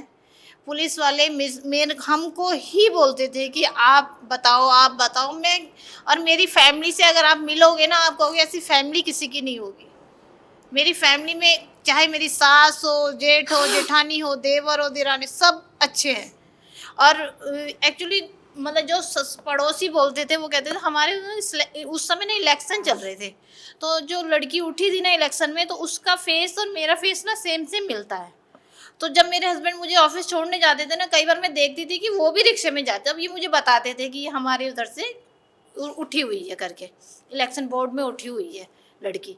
तो वो जिस रिक्शे में मैं बैठी थी ना, तो वो रिक्शा उसका घर में ही रहता था, रिक्शे वाला रोज उसका आने जाने का टाइम था। वो उस मैं सुबह देखती थी 8:30 बजे हम लोग जाते थे, तो मेरे को तिलक नगर में दिखती थी हमेशा। और आने का टाइम उसका वही था। वैसे मैं आती थी पौने 6 बजे मैं अपने घर आती थी, मतलब पौने 6 बजे घर में घुस जाती थी। उस दिन होली का दिन था तो मैं जल्दी फ्री हो गई। तो उस समय मैं याकुल्ट में काम करती थी। तो मेरे हस्बैंड ने बोला ऐसा करो आप चले जाओ और मैं लेट हो जाऊंगा। मैंने कहा ठीक है। तो मैं कैंट से रेल वो बस से उतरी हूँ, बस से उतर के मैंने नीचे आके सीधा उसी रिक्शे में बैठी हूँ। और मैं कभी रिक्शे में आई नहीं, क्योंकि हमेशा यही मुझे लगता है, वो ऐसा होता है ना जान पहचान का है, तो मैं सीधा उसी के रिक्शे में बैठी। मुश्किल से मैं 1 किलोमीटर भी नहीं गई होंगी। और आए बाइक पे आए 2 लड़के, मैंने देखा है वो दोनों ने लंबे जैसे जाट होते हैं ना उस तरह के लड़के थे, टांग मतलब लंबी लंबी नीले कलर की बाइक, हेलमेट लगा रखा था उन्होंने मेरे ऊपर डाला। और मैंने कहा ये क्या डाला उसने। मैं सीधा रिक्शे से नीचे उछल गई। मैंने कहा इसने क्या कर दिया ये। तो मतलब लोगों ने तो पहले ये सोचा कि मेरी सास के ऊपर डाल दिया, क्योंकि मेरी सास का टाइम था वो ऑफिस से आने का। जब मम्मी घर आ गई तो सब वो कहने लगे, क्या कहते हैं बुआ आप तो घर आ गए हो, तो तेजाब किसके ऊपर डाल दिया। तो क्योंकि वो रिक्शे वाला दौड़ा दौड़ा घर आ गया, उसको इतनी अकल नहीं आएगी मुझे हॉस्पिटल पहुंचा दे, वो तो घर आ गया बताने। तो मम्मी कहने लगी ये तो निशा का पर्स है। वो तेजाब इतना हार्ड था, मेरे देवर ने जीन्स पहन रखी थी, तो उसने अपनी बैग मतलब जेब गोद में रख के मेरा बैग खोलने लगा, तो उसका अंदर से पैर भी जल गया जीन्स के अंदर से बैग के। तो उसने बोला ये भाभी का है। तब ये दौड़े दौड़े मुझे हॉस्पिटल गए। तब मेरे हस्बैंड से बात हुई है, तो मेरे हस्बैंड ने बोला मैं हॉस्पिटल में इसी के साथ हूँ, मैं आ गया हूँ। तब ये लोग घर वहाँ आए और आज तक नहीं पता लगा, ना कोई पता लगा पाया कि वो लड़के कौन थे, क्या थे, क्यों डाल के गए। ये सवाल मेरे जहन में हमेशा रहेगा। और दोबारा कभी आप लोगों ने जब केस बंद हुआ तो कभी कोशिश भी नहीं की कि इस बारे में कि पता किया जाए, क्योंकि ये 2010 की बात है? हाँ जी सर, ऐसा होता है ना, जब अब अटैक हो गया था ना, हस्बैंड के लिए जॉब भी देखना है, मुझे भी देखना है और बच्चा भी देखना है। तो इस चीज़ों में ना वो उलझना नहीं चाहते थे। उन्होंने बोला इन्होंने करना कुछ नहीं है, अगर ये करने वाले होते तो ये वो 6 महीने में ही कर देते। तो फिर मैंने भी कुछ ज़्यादा जिद नहीं करी कि ऐसा करो या वैसा करो।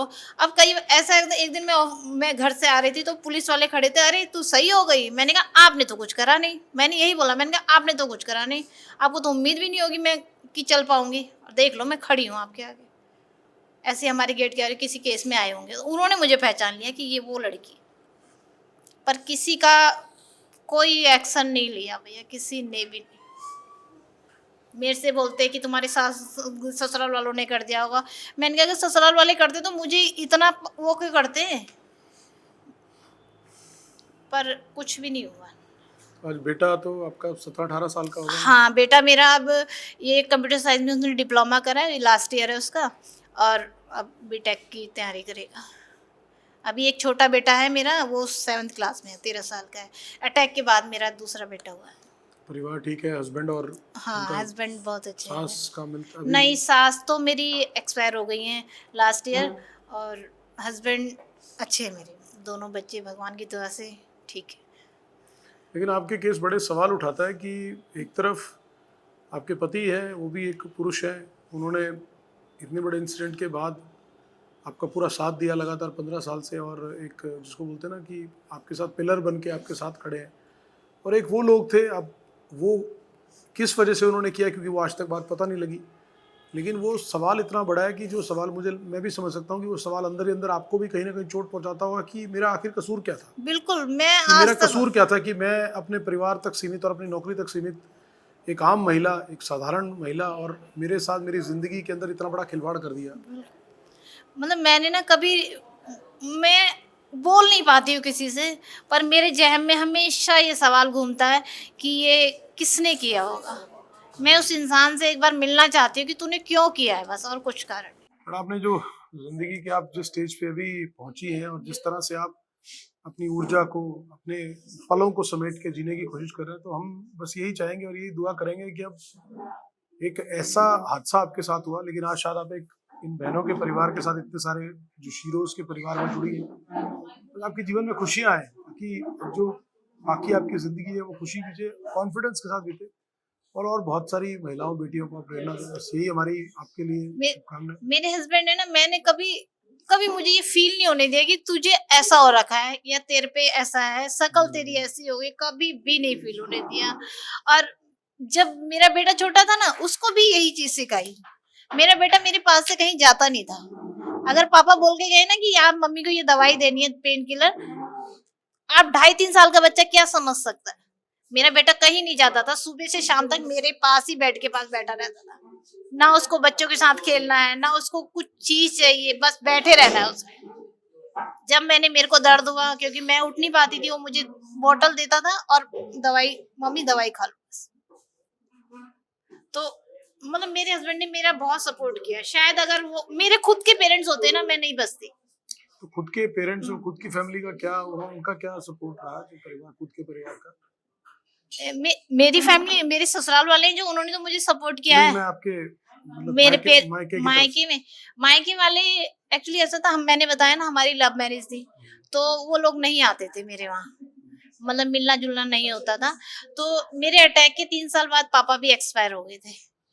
तो पापा को तो न्यूज़पेपर में पता लगा कि ऐसा हुआ है।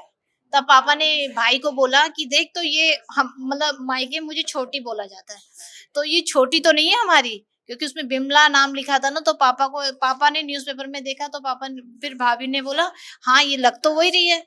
तो फिर घर का एड्रेस, मेरे हस्बैंड का नाम देखा, तो फिर मेरी भाभी और भाई मुझसे हॉस्पिटल में देखने आए मुझे उस समय, कि क्या कहते हैं ऐसा ऐसा हुआ, हमने सुना करके।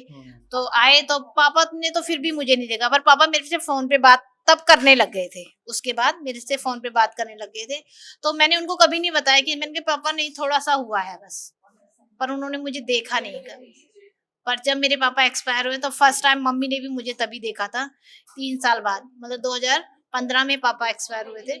तो तब मैं गई थी, तभी मेरे को मम्मी ने भी देखा, सबने तभी देखा कि इतना हुआ है, क्योंकि मैं मुंह ढक वक के ऐसे गई थी, और मेरा मायके जाना नहीं होता था। तो मतलब मम्मी की, सासू माँ की एक शर्त थी, तू यहाँ तभी रहेगी जब अपने मायके नहीं जाएगी। तो मैंने कहा ठीक है मम्मी, नहीं जाऊंगी, और मैं गई भी नहीं। और जिस दिन मेरी सास मुझे हॉस्पिटल ले जा रही थी, तो इतने में कॉल आ गया भाई का कि पापा एक्सपायर हो गए। तो हस्बैंड ने मम्मी को फोन करा, तो मम्मी ने बोला जा तू अपने घर होके आ जा। तो मैं घर गई, मैंने कहा आज अचानक क्यों बुला लिया, और मुझे थोड़ा सा ऑफवर्ड सा लग रहा था इस हाल में मैं वहां जाऊं। तो मम्मी कहने की जा होके आ जा, कोई बात नहीं। तो वहां गई, मैंने हस्बैंड से बोला कुछ लेके चलो, बच्चों के लिए मिठाई उठाई ले चलो, हम पहली बार जा रहे हैं। ये करे नहीं नहीं तू चल तो सही, चल तो सही। देखा तो पापा ही वहां पे पड़े थे।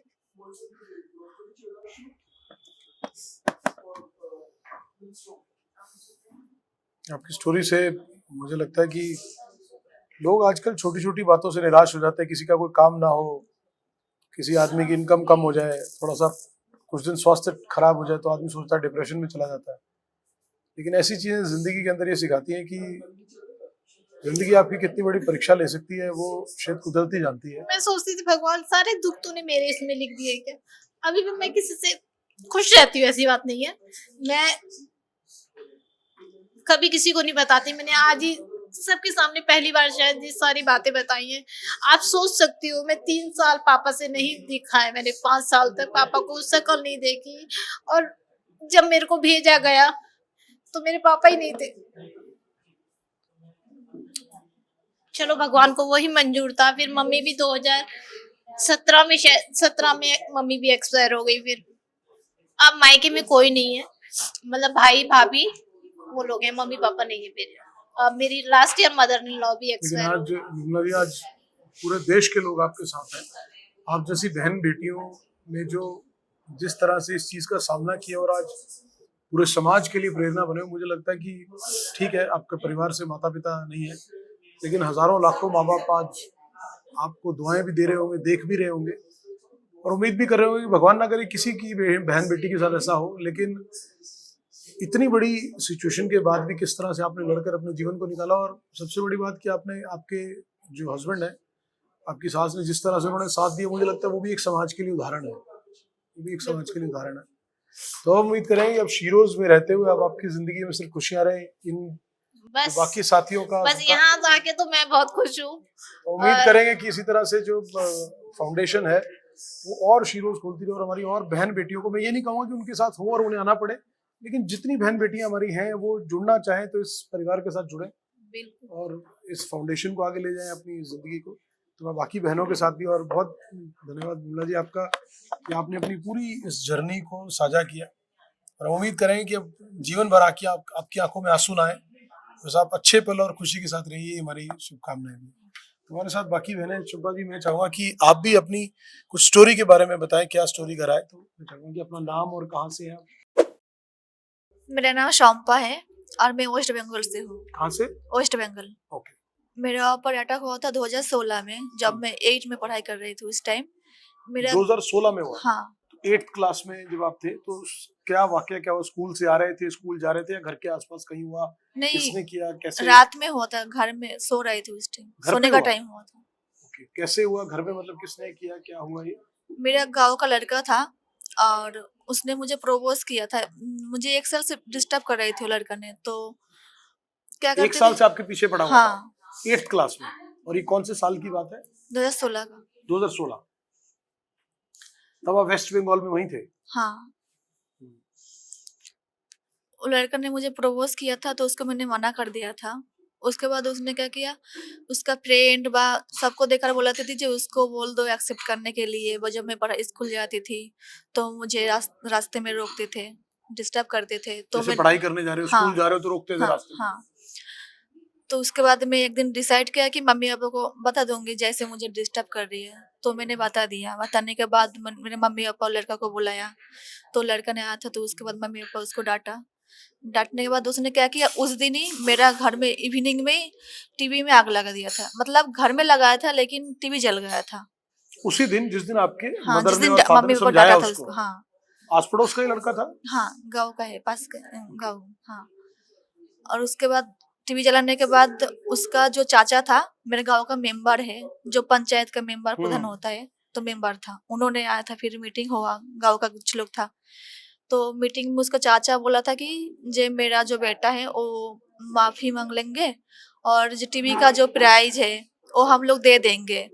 और मेरे पापा बोला था नहीं मैं केस करेंगे उसका नाम से। तो उन्होंने बोला कि नहीं, मैं उसको जिम्मेदारी ले रही हूँ, आगे से ऐसा कुछ नहीं करेंगे और डिस्टर्ब भी नहीं करेंगे। मैं उसका जिम्मेदारी ले रही हूँ और अभी उसको माफ कर दो, ऐसे बोला गया था। तो फिर वहाँ पे मेरे पापा केस नहीं किया था। मेरे पापा केस नहीं किया था। उसका चाचा बोला था जब मेरी जिम्मेदारी ले रही हूँ और डिस्टर्ब नहीं करेंगे, आगे से कुछ नहीं करेंगे। और तो उसके बाद 2-2.5 महीना सही से चलने लगी थी। और एसिड अटैक होने से पहले, एक दिन पहले मुझे वो लेटर भेजा था, तो उसको मैं फेंक दिया था। लड़के ने आपको लेटर भेजा? हाँ। इस इंसिडेंट से एक दिन पहले? हाँ। घर पे भेजा आपको या कहीं रास्ते? नहीं, उसका फ्रेंड देकर मुझे भेजा था। तो मैं उसको फेंक दिया था, और उसको भी मतलब फेंक दिया था तो उसको फ्रेंडों को बताया होगा जो उसने फेंक दिया है। उसके बाद 12/12/2016 रात 1 बजे मेरा पैरासिट अटैक किया था उसने। 12 दिसंबर 2016 को रात को 1 बजे। हाँ। और वो अपने घर के अंदर कैसे आया? खिड़की से फेंका था, हैं? खिड़की से। खिड़की से? तो ओपन था, मतलब रात को 1 बजे आपके घर से खिड़की में आया। हाँ आप सो रहे होगे, हाँ तो फिर क्या उसके बाद क्या हुआ? और पता लगा उसको पकड़ लिया उसी टाइम, या वो हाँ, डाल के भाग? उस टाइम पकड़ लिया था। तो आपके सोए हुए फेस पे डाला उसने? हाँ। फिर उसके बाद क्या रहा सारा क्या? उसके बाद मेरे मम्मी तो उसको देख लिया था, क्योंकि मम्मी और मैं एक साथ ही सो रही थी, और मैं खिड़की मतलब बीच में सो रही थी, मेरे मम्मी साइड में सो रहे थे, तो मेरे ऊपर ही डर लगाया था। और उसके बाद मेरे मम्मी तो देख लिया, और उसके घर पे भी गए थे मेरे मम्मी। तो उसके बाद सबको बोला, आसपास के कुछ लोग को। फिर मेरे नाना का घर गए थे उस टाइम, क्योंकि मेरे वहाँ पे ना मतलब नदी है, तो वहाँ पे ना सिस्टम है कि 4 बजे के बाद जो ये होता है बोर्ड होता है वो चलती है, उससे पहले नहीं चलते हैं। अच्छा। और उस मतलब नदी को साइड में कोई रहती नहीं है, तो हम लोग क्या करे फिर घर पे ही थे। 4 बजे मतलब सुबह 4 बजे के बाद? हाँ जैसे 1 बजे हुआ, हाँ, तो अगर मान लो अस्पताल हाँ, ले जाना तो बीच में नाव होगी, हाँ, वो नाव तो से जाओगे इसलिए आप? हाँ, इसलिए घर पे ही थी उस टाइम। और मतलब इधर उधर मम्मी पापा सब मतलब बात कर रहे थे, कॉल कर रहे थे जो कैसे ले जा सकते हैं। तो ऐसा करते करते फिर 4 बजे के बाद ही गए थे हॉस्पिटल। उसके बाद एडमिट किए हॉस्पिटल जाकर। फिर पुलिस थाना में आ गया था, हम लोग को जाना नहीं पड़ा, पुलिस ही खुद आ गया था थाना में। गाँव में आ गया? मेरे हॉस्पिटल आया था। हॉस्पिटल। फिर वहाँ से केस लिखाया, बस सब कुछ वहाँ से हुआ। फिर उसको एड्रेस किया। फिर 2016 में अटैक हुआ था, 2018 में उसका लाइफ टाइम जेल हुआ है। 2018 में लाइफ टाइम हुआ? हाँ और आपसे उम्र में भी बड़ा था वो? हाँ, उसका 22 एज था, मेरा 12 प्लस एज था। उस समय 22 इयर्स का था? तो फिर परिवार का उसके बाद कैसे रहा? आपने जो ये फेस निकला आपका 2016 के बाद, किस तरह से रहा सारा?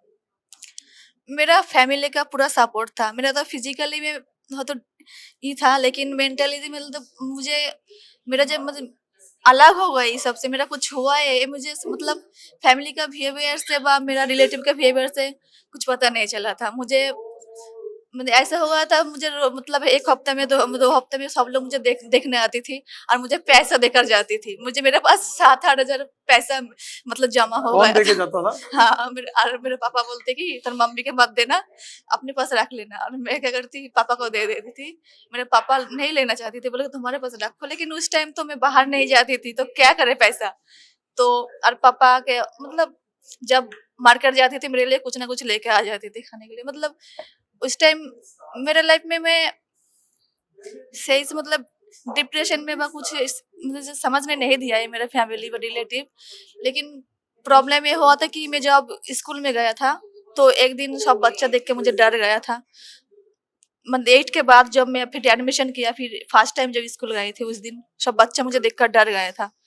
तो मैं उस दिन सर स्कूल नहीं गई हूँ। तो फिर मैं घर पे रहती थी। तो फिर ये पे छाव पे जुड़ने के बाद मुझे मैम ने बोला जे तुमको आगे पढ़ाई करना है। तो मैंने बोला हाँ मैम करना है, मुझे पढ़ाई करने का मन है। तो बोला था कि ठीक है, तुम्हारा गांव में जो स्कूल है उसमें बात करो, मैं एडमिशन करा मतलब हम लोग हेल्प करूंगी। तो मैंने मैम को बोला था मैम मेरे से ना नहीं होगा, क्योंकि मैं फर्स्ट टाइम जब स्कूल में गई थी जो रिएक्शन देखा था उसके बाद में मेंटली तो मतलब ये हो गया था, क्योंकि उस टाइम मुझे पता चला था जब मैं कुछ अलग हो गई हूँ। तो उसके बाद मैम को बोला, तो मैम बोला कि ठीक है, तो तुम्हारा फैमिली से बात करती हूँ मैं। तो उसके बाद फैमिली से बात किया, फिर इधर आया। तो इसके बाद तो छाव से कब जुड़े आप? 2024 में। 2024 में? और ये 2016 की बात है, तो 7-8 साल फिर गांव में ही रहे भाई? हाँ, गांव में ही रहे, घर पे ही हाँ, रहे? घर में। तो घर पे कुछ किया वहां पे, या घर पे ही रहे बिल्कुल? नहीं, कुछ नहीं, पढ़ाई और एडमिशन नहीं किया था उसके बाद। और 2024 में छाव का कैसे पता चला आपको? छाव फाउंडेशन वो आपके संपर्क में है या आप उनके? कोलकाता में जब छाव फाउंडेशन का ऑफिस हुआ था, मतलब ओपनिंग हुआ था, उस दिन मेरा एक भैया था, उन्होंने भी एसिड सर्वाइवर था। तो उनके साथ मेरा मतलब ब्रदर भी एसिड सर्वाइवर है? हाँ, मेरा भैया नहीं है, मतलब एक अच्छा, भाई। कोई और? हाँ, ओके। क्योंकि हम लोगों का ग्रुप था वहाँ पे, ओके। मतलब हम लोग क्या करती थी, इस ग्रुप का नाम था चितकर। तो वहाँ पे हम लोग जुड़ी हुई थी जे मतलब लोगों को ये करती थी जो आगे से ऐसे अटैक किसी के साथ ना हो। तो हम लोग वहाँ पे मीटिंग में कभी-कभी आती थी, तो उससे कॉन्टैक्ट था।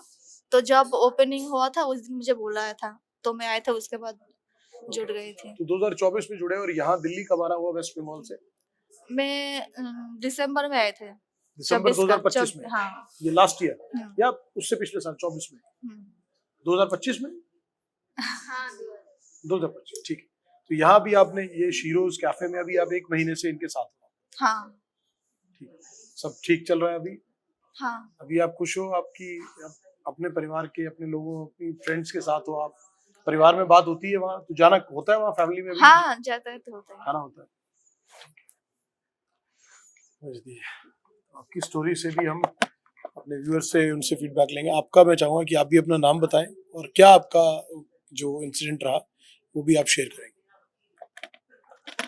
मेरा नाम ममता है और मैं मथुरा से हूँ। मेरे ऊपर अटैक 2013 में हुआ मथुरा था। से ना? Yes sir. और अटैक मतलब मेरे साथ और मेरी मम्मी के साथ हुआ था। तो रीजन ये था कि उसमें मेरे जो परिवार था उसमें मतलब कि जो मैं अपनी नाना की जगह पर रहती हूँ, क्योंकि मेरे गांव में मेरे जो चाचा थे वो ड्रिंक वगैरह करते थे और मेरे पापा की डेथ हो गई थी। मैंने अपने पापा का फेस कभी नहीं देखा है, नहीं कभी बात किया है। तो उस समय अपने पापा को मैंने खो दिया था। तो उसके बाद मेरे भाई बहन थे, मैं सबसे छोटी हूँ, मैं 2 बहन और 2 भाई हैं। तो उसके बाद मेरी मम्मी अपने मतलब नाना की जगह पे लेके हमको आ गई ताकि मेरे बच्चे बिगड़ ना जाएँ, क्योंकि मेरे बच्चे यहाँ पे रहेंगे तो चाचा ड्रिंक वगैरह करते हैं, 2 मेरे भाई वो बिगड़ ना जाएँ। तो मेरी मम्मी नाना की जगह पे हम लोग को लेके आए कि मेरे बच्चे यहाँ पे पढ़ेंगे, लिखेंगे तो आगे कुछ अपने लिए कर पाएँगे। तो वहाँ पे भी मतलब मेरे जो नाना की जगह थी वहाँ पे मेरी मम्मी को लोगों को मतलब लोग बहुत टॉर्चर करते थे। मेरी मम्मी अकेली थी और जो मेरी फैमिली मतलब बहुत छोटी है, लड़ने वाला मेरे घर में कोई है नहीं है और मेरे भाई बहुत छोटे थे, मेरी बहन भी बहुत छोटी थी। तो मेरे नानी नाना भी नहीं थे, वो भी एक्सपायर हो गए थे और मेरी दादी दादा भी नहीं थे, वो भी एक्सपायर हो गए थे। मतलब फैमिली में कोई नहीं था और मेरी मम्मी का भाई भी नहीं है। तो उन्होंने मेरी मम्मी को बोला कि अगर मतलब तुम हमको प्रॉपर्टी नहीं दोगे तो तुम्हारे साथ कुछ भी कर सकते हैं। और मेरी फैमिली बहुत कमजोर थी, तो मेरे भाई भी छोटे थे, उसमें मेरे भाई कुछ नहीं कर सकते, लड़ भी नहीं सकते। और जो मेरे परिवार में वो मेरा मामा ही लगता था, तो उसकी जो फैमिली थी बहुत बड़ी थी और बहुत पैसे वाली थी। तो उन्होंने मेरी जो जगह उन्होंने केस भी डाल दिया कि अगर हम लोग जैसे सरकार की तरफ से हम लोग का घर का नंबर आता है तो वे लोग मतलब कैंसिल करा देते हैं। तो हम लोग कुछ नहीं कर पाते और मेरे घर में कोई ऐसा है भी नहीं है बड़ा मेंबर जो कि लड़ सके। और तो उसकी जो फैमिली तो उसके 6 लड़के हैं, तो उस मतलब उसका वो मतलब उसके पास जगह कम है, तो हम लोग मेरी जो नाना की जगह है वो बहुत बड़ी है और उसी को मतलब छीनना चाहता था। और उसने देखा कि हम लोग कमजोर है तो पड़ोस में हमसे जगह वो छीनना चाहता था। तो उसने बोला कि अगर तुम मतलब मेरी मम्मी को बहुत काफी टाइम से 20 साल से मेरी मम्मी को वे लोग टॉर्चर करते थे कि तुम जगह नहीं दोगे तो तुम्हारे साथ कुछ भी गलत कर सकता हूँ या तुम्हारी जान ले सकता हूँ। तो उसमें मेरी मम्मी को मारने के लिए 4-5 लोग शामिल थे जो कि मेरे पड़ोस का ही था। तो रात में मेरा जो घर है बहुत खुला हुआ है, अभी भी है, उस समय मेरा घर पे छप्पर था। तो क्योंकि घर में कोई कमाने वाला नहीं था और मेरी मम्मी जो थी हम लोग को पढ़ा भी रही थी, ऐसी मेहनत कर करके मेरी मम्मी ने हमको पढ़ाया है। तो उस समय मैं और मेरी मम्मी मतलब हम सब लोग बाहर सो रहे थे। मेरी जो बड़ी सिस्टर है तो उन्होंने मेरी मम्मी को उस दिन बहुत जिद किया था कि मम्मी आज मुझे बाहर सोना है, मम्मी आज मुझे बाहर सोना है। बाहर बरामदे में ओपन? जी, मतलब ग्राउंड में मेरा जो घर है ना, रोड की साइड में मेरा घर है। तो हम लोग बाहर सो रहे थे और मेरे घर में हम सब लोग जो गांव में खेत होता है हम लोग गेहूं काटने के लिए गए थे उस समय और सब लोग थके हुए थे। तो हम लोग खेतों से आए थे शाम को और थके हुए थे। तो सब लोग को मतलब उस दिन सबके मन में ये भी हो रहा था कि आज मतलब कुछ गलत होने वाला है और उस समय अजीब सा भी लग रहा था। तो हमको पता भी नहीं था कि आज हम लोग के साथ इतना गलत हो जाएगा।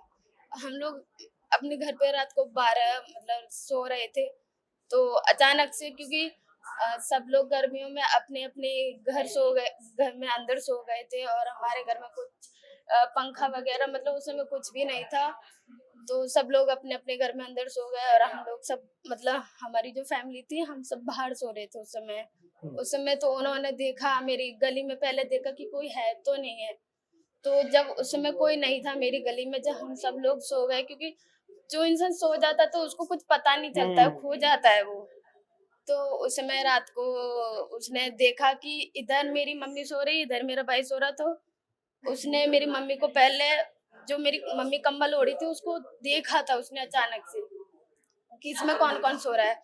उस समय मैं अपनी मम्मी के साथ सो रही थी, मैं छोटी थी उस समय 11 साल की थी और मेरी मम्मी 30 साल की थी, तो मैं अपनी मम्मी के साथ ही सोती हूँ, तो उसने फिर रात को मेरी मम्मी के ऊपर एसिड डाल दिया। तो फिर मतलब कुछ पता ही नहीं था कि एसिड इतना खतरनाक होता है, लोगों की जान ले लेता है, मतलब कभी सोचा भी नहीं था, मैंने कभी एसिड देखा भी नहीं था। तो उस समय मेरे मेरे ऊपर कम हुआ था तो मेरी मम्मी के ऊपर ज्यादा हुआ था, मुझे भी कुछ दिखाई नहीं दे रहा, मेरे पूरा फेस काला हो गया, जो मेरा घर था पूरा काला हो गया, पत्थर वगैरह सब टूट गया था। उस समय मेरी मम्मी मतलब बहुत तेज से चिल्लाने लगी थी कि पता ही नहीं था कि एसिड इतना खतरनाक होता, बहुत खतरनाक एसिड था। तो मेरी मम्मी बहुत तेज से चिल्लाने लगी और मछली, जैसे मछली फड़फड़ाती ना उसको पानी में से निकालते हैं, ऐसे मेरी मम्मी फड़फड़ा रही थी और मुझे भी कुछ नहीं दिखाई दे रहा, तो मैं मम्मी मम्मी चिल्ला रही थी और मम्मी किसी और को चिल्ला रही थी, क्योंकि दोनों के ऊपर अटैक हुआ था। और जो मेरा भाई बहन थे वो बहुत तेजी से रोने लगे थे, क्योंकि उनको लगा कि मैंने अपने पापा को खो दिया, मैं अपनी बहन और मम्मी को ना खो दूं। तो उस समय मेरे भाई बहन बहुत चिल्लाने लगे, रोने लगे, पड़ोस वाले को जगाया कि मेरी मम्मी को बचाओ, मेरी बहन को बचाओ, ऐसे ऐसे। फिर पड़ोस वालों ने हम लोग की बहुत हेल्प की। जो मेरा पड़ोस वाले था वो मतलब बहुत अच्छे थे, अच्छे लोग भी रहते हैं, बुरे लोग भी रहते हैं, तो उन्होंने हम लोग के ऊपर रात को दूध डाला था, जिससे कि हम लोग की जान बच गई, जिससे कि आज मैं यहाँ पे बैठी हूँ। तो एक भैया थे और वो दूध का काम करते थे, और उस समय जो नौ देवी का व्रत होता है उसमें वो चल रहा था, तो उन्होंने जिसके घर में चाहे 1 गिलास दूध हो या कितना भी हो, सबने हम लोग के ऊपर डाल दिया। उन्होंने ये नहीं सोचा कि हमारा इतना चीज वेस्ट होगा, उन्होंने हम लोग की जान बचाई, मेरी और मेरी मम्मी के ऊपर ज्यादा हुआ था, जिससे मेरी मम्मी के आंख डैमेज हो गए हैं, वो अकेले आने जाने के लिए नहीं है, उनको कम दिखता है। तो उसने एसिड डालने के बाद वो भाग गया था और उसको मतलब हम लोग नहीं देख पाए, मेरी फैमिली नहीं देख पाई ये थी। कौन तो था? वो मेरा पड़ोसी पड़ोस में ही था, मेरा मामा लगता था। और कौन से साल की बात है ये? 2013। 2013 की बात है। हाँ, तो उस समय वो भाग गया था, उसको कोई देख नहीं पाया था, और मेरे भाई बहुत छोटे थे, मेरी बहन भी छोटी थी। तो उसके बाद पड़ोस वालों ने उसको देखा, उन्होंने फिर हमको बताया कि तुम्हारे साथ इसने एसिड किया है, और वो मेरी मम्मी को बहुत टॉर्चर करता था पहले से ही, क्योंकि मेरे पापा नहीं थे। तो वो क्या उनके मतलब बात करने के लिए पीछे आता था? नहीं, वो प्रॉपर्टी के लिए, उसमें मतलब 4-5 लोग शामिल थे मेरी प्रॉपर्टी को लेके। उसके बाद पड़ोस वालों ने मेरी मम्मी की हेल्प किया, हम लोग को हॉस्पिटल लेके गए, उसी समय मतलब बहुत हेल्प किया मेरे पड़ोस वालों ने। मुझे बहुत उम्मीद रहती है उन लोगों से कि उन लोगों की वजह से आज मैं यहाँ बैठी हूँ। तो वही है कि दुनिया में अच्छे लोग भी हैं और बुरे लोग भी हैं। उस समय फिर मेरी मम्मी का कुछ इलाज हुआ था, उस समय मैं छांव से नहीं जुड़ी थी, तो जो मेरा ऑपरेशन हुआ था, डॉक्टरों ने एक आई का मेरी मम्मी का ऑपरेशन हुआ था, उस समय मेरी मम्मी का जो ऑपरेशन एक हुआ था, उसके बाद उन्होंने दूसरे आँख की डेट दिया था कि इस तारीख को तुम्हारी मम्मी की सर्जरी होगी। उस समय डॉक्टर ने हमसे ये भी बोला कि हमको इतना पैसा चाहिए, अगर तुम पैसे नहीं दोगे तो हम आपका ऑपरेशन कैंसिल कर सकते हैं। तो उस समय मेरे घर में कोई कमाने वाला नहीं था और मेरी मम्मी का ऑपरेशन कैंसिल हो गया था, तो मेरे बहन भाई रोने लगे थे कि मेरी मम्मी का अभी ऑपरेशन कैंसिल हुआ है, कुछ पैसे भी नहीं है। उसके बाद मैं 2023 में छाँव के साथ जुड़ी, जिसमें कि छाँव ने बहुत हेल्प किया है मेरे साथ भी और मेरी मम्मी के साथ भी। जैसे कि मेरी मम्मी का लिप का ऑपरेशन हुआ है, आँख का ऑपरेशन हुआ मदर है। आपकी अभी वही मथुरा में है? नहीं, मेरी मम्मी अभी आगरा वाले कैफे में है। मेरी अच्छा, मम्मी आगरा भी वाले कैफे। हाँ, मेरी मम्मी भी छाँव के साथ वो भी जुड़ी छाँव है। के साथ जुड़ी है। जी, उन्होंने ही मतलब मुझे, मैं जब छाँव में जुड़ी थी तो मेरी मम्मी घर पे अकेली रहती थी, मेरे भाई नोएडा में रहते थे। तो मेरे अंदर भी ये डर रहता था कि मेरी मम्मी के साथ फिर से ये ना हो जाए। तो फिर मैंने सर से ये भी बात की कि सर मुझे ऐसा लगता है मेरी मम्मी के साथ फिर से गलत ना हो जाए, तो मैं चाहती हूँ मेरी मम्मी भी छाँव के साथ जुड़े। उस समय फिर मैंने सर से बात की तो सर ने बोला ठीक है मैम, आपकी मम्मी को अपने साथ रखेंगे, क्योंकि तो अभी जैसे भी मदर अभी वहां पर आगरा में है, तो बाकी जो भाई बहन है छोटे वही मदर के साथ होते नहीं, हैं? वो अभी नोएडा ही रहते वो हैं। नोएडा में। हाँ, मैं अलग रहती हूँ, मेरी सिस्टर की शादी हो गई है, मेरे 2 भाई नोएडा में रहते हैं, मेरी मम्मी आगरा में रहती है। तो तो वो जो जिन्होंने आपके ऊपर डाला था मदर के ऊपर, उनके ऊपर कोई पुलिस कार्रवाई हुई, अरेस्ट हुए? हाँ, उनके ऊपर 5 साल की सजा हुई थी और उसके बाद उन्होंने छुड़ा लिया था उसको, क्योंकि घर में मेरे में कोई लड़ने वाला नहीं था, पैसा भी नहीं था इतना 5 मेरा। साल की सजा हुई और उसके बाद वो फिर उसके अभी बाद छूट गए? हाँ, छूट गया, क्योंकि जो वकील होते हैं या पुलिस होते हैं वो भी मतलब चाहते हैं कि अगर उनको कुछ पैसा मिलेगा ना, वो तभी उनका काम करेंगे। तो वही है ना कि अच्छे लोग भी रहते हैं, बुरे लोग भी रहते हैं। तो उन्होंने फिर उस समय सपोर्ट नहीं किया था, केस छूट गया था। और उस समय अभी भी वो मतलब गांव में रहता है, जैसे हमें वही पर्सन? हाँ, मथुरा में। अभी मैं अपने घर पे गई थी दिवाली पे, जब मैंने उसको देखा, मुझे उसको देख के और डर मतलब लगने लगा कि मेरे साथ ये फिर से ना कर दे। उसके बाद उसने मुझसे सॉरी भी बोली, मेरी मम्मी से भी सॉरी बोली। मैंने मतलब बोला था कि अब सॉरी से क्या इंसान को तुम मार दोगे, सॉरी से पूरी वो जिंदगी जिंदा हो तुमने जाएगा। इस तरह से कर दी? हाँ, तो मैंने बोला सॉरी से कुछ नहीं, मेरी मम्मी की लाइफ मतलब चलेगी, उनको कुछ दिखता नहीं, उनकी आंख डैमेज होगी, कहीं आने जाने लायक नहीं है वो अकेली। तो वही उसने फिर, अब वो छूट गया, उसकी फैमिली ने भी उसको छोड़ दिया है उसके हरकतें देख के। तो अभी वो गांव में रहता है, तो मैं भी अपने घर पे मतलब कम जाती हूँ, क्योंकि घर पे भी डर लगता है। वो अभी भी मेरी गली के चक्कर काटता रहता है, घर में ही रहता है, कभी किसके घर में चले जाता है, कभी किसके घर में चले जाता है। तो तो वही अभी हम छाव फाउंडेशन से जुड़ने के बाद जिंदगी में क्या चेंजेस आए और क्या? मतलब वही है, जब मेरे ऊपर अटैक हुआ तो मेरी पढ़ाई लिखाई भी छूट गई थी उस समय। जैसे मैं अपने स्कूल जाती थी, ये मार्क्स लगा के जाती थी, तो वहां पे भी टीचर भी ऐसे टॉर्चर करते थे कि अगर तुम स्कूल आओगी तो बच्चे डर जाएंगे। और पर मैंने हिम्मत नहीं मारी, मैं स्कूल कम जाती थी, लेकिन जैसे एग्जाम वगैरह होता था तो मैं एग्जाम देने लिए जाती थी और मार्क्स लगा के जाती थी हमेशा। तो उन्होंने टीचर मुझे बोलते बैठोगे, अगर आगे बैठोगे तो बच्चे डर जाएंगे, तो मुझे सबसे अलग कर देते, तो मुझे अच्छा नहीं लगता था। फिर मैंने स्कूल ही जाना छोड़ दिया था कि लोग ही एक स्टेप नहीं कर रहे तो मुझे अच्छा नहीं लगेगा। फिर मेरे 2021 में आशीष सर और ये आलोक सर और ये रूपा दी और अंशु दी, इन लोगों ने मेरे घर पे विजिट किया था 2021 में। ये लोग मेरे घर पे आए और मतलब राशन वगैरह लेके आए थे उस समय। फिर मुझे उन्होंने बताया और मैंने उनको देखा कि मैं ही एक ऐसी लड़की नहीं हूँ, मेरे जैसी और भी लड़के हैं, जिनको देख के मेरे अंदर बहुत हिम्मत आई है। शायद मैं पहले इतना भी नहीं बोलती थी जितना मैं आज बोल रही हूँ। तो वही है, मतलब मेरे अंदर बहुत चेंजिंग आया है। मैं घर से बाहर भी नहीं निकलती थी, कहीं अकेला जाना आना जाना नहीं आता था, जो कि मैंने यहीं आके सब सीखा है। तो वही है, दीदी को मैंने देखा तो उन्होंने मुझे बोला भी था, उसमें मैं मार्क्स लगाई थी, तो उन्होंने बोला कि तुम अपना मार्क्स हटा लो। तो फिर मैंने उनको देख के, उन्होंने बोला तो फिर मैंने हटाया। उनको देख के मेरे अंदर बहुत हिम्मत आई, मैंने छाँव में आके बहुत चीजें सीखी हैं। शायद जो स्कूल में हम लोग सीखते हैं वो एक ही चीज सीख पाते हैं, लेकिन यहाँ जो हम सीखते हैं अनेक प्रकार की हम लोग ट्रेनिंग भी करते हैं, पे नई नई चीजें सीखने को मिलती हैं। तो अच्छा लगता है, हम लोग नए नए लोगों से मिलते हैं, बातचीत करते हैं, अपनी बात शेयर करते हैं, वे हमको भी अच्छा लगता है, वो लोग हम लोग की बात को सुनते हैं।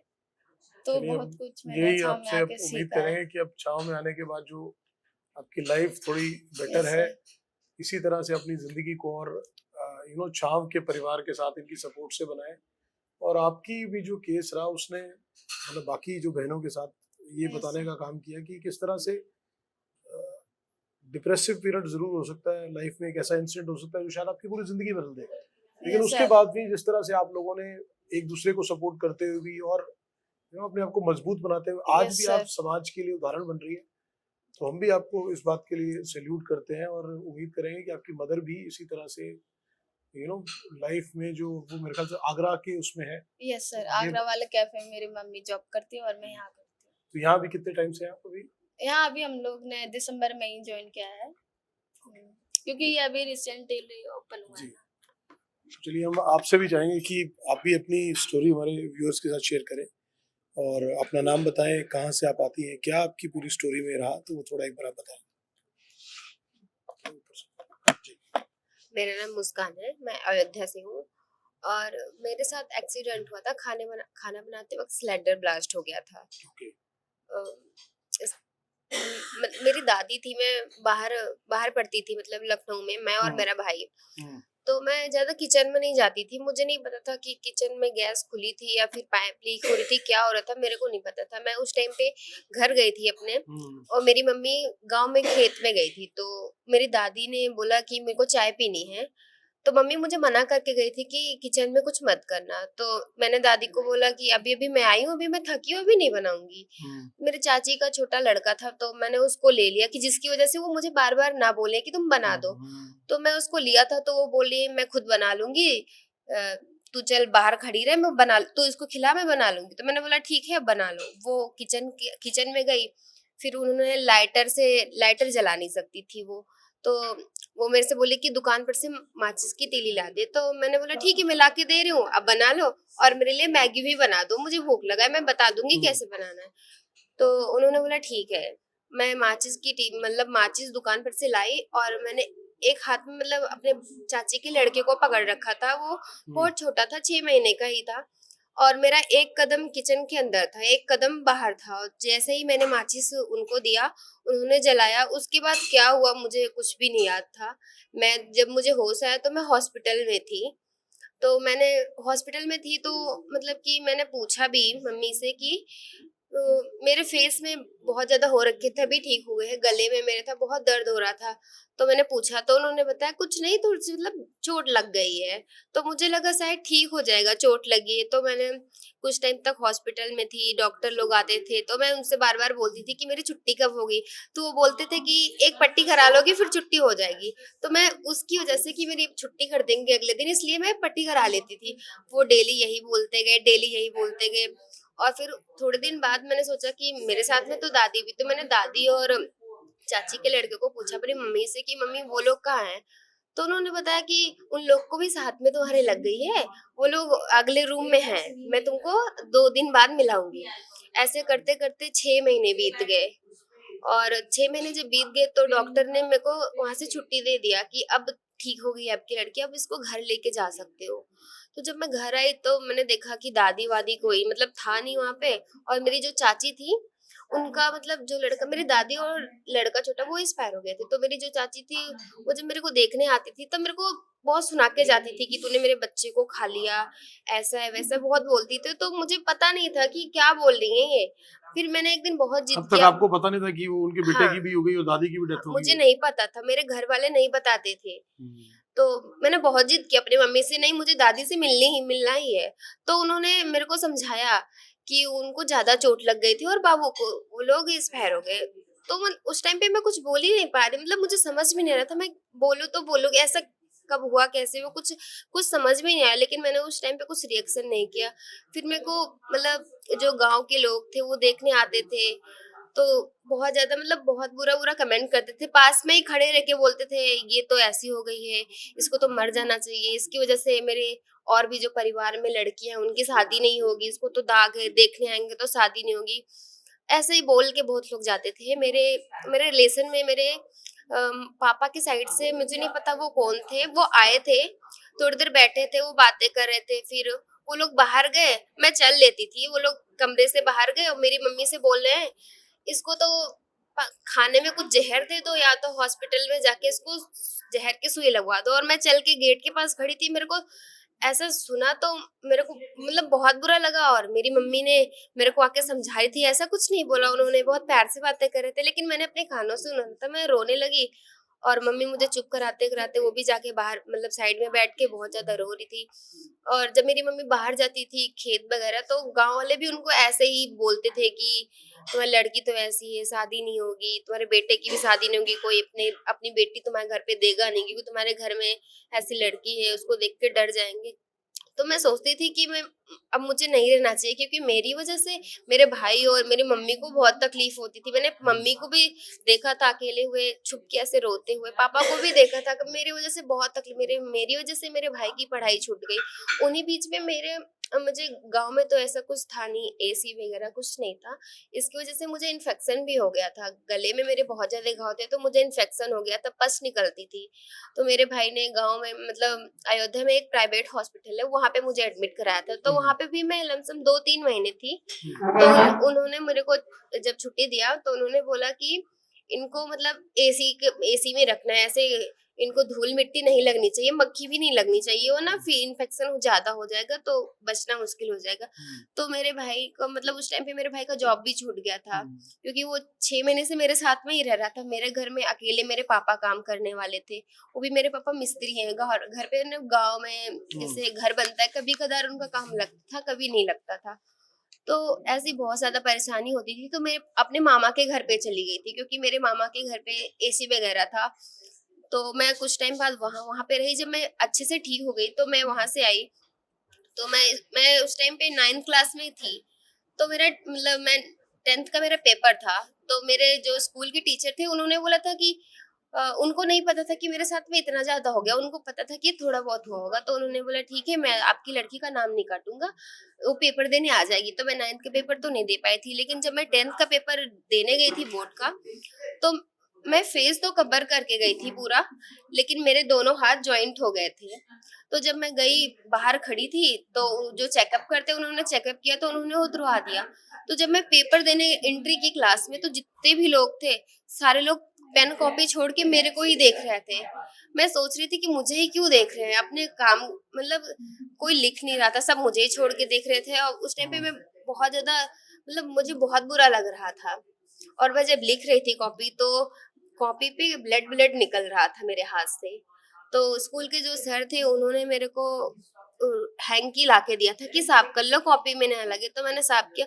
उसी के बाद मैंने अपने 10th का पेपर देने के बाद मेरी हिम्मत नहीं हुई कि मैं दोबारा फिर कभी स्कूल जाऊं। मेरा इस नाम जो था स्कूल में चलता था कंटिन्यू। 11th भी मेरा हो गया है। अभी मुझे 12th का पेपर देने जाना है 18 तारीख को। और फिर उसके बाद मैं अपने हाथ की सर्जरी के लिए मेडिकल कॉलेज में लखनऊ में आई थी। तो वहाँ पे एक अंतिमा दी है, अभी हमारे 6 में मतलब हमारे साथ में ही रहती है। वो भी एक एसिड सर्वाइवर है, वो भी अयोध्या से। मुझे नहीं पता था कि उन एसिड क्या होता है। तो उनको मैंने देखा वहाँ पे, तो उन्होंने बताया कि मेरे साथ में हो गया ऐसे ऐसे। तो कुछ टाइम बाद उनको वहाँ से डिस्चार्ज कर दिया। मैं तो वहीं पे थी क्योंकि मेरी सर्जरी हुई। तो जब मेरी सर्जरी हुई तो अंतिमा दी घर चली गई थी किसी कारण, मुझे नहीं पता। तो फिर वो छाव में जुड़ी।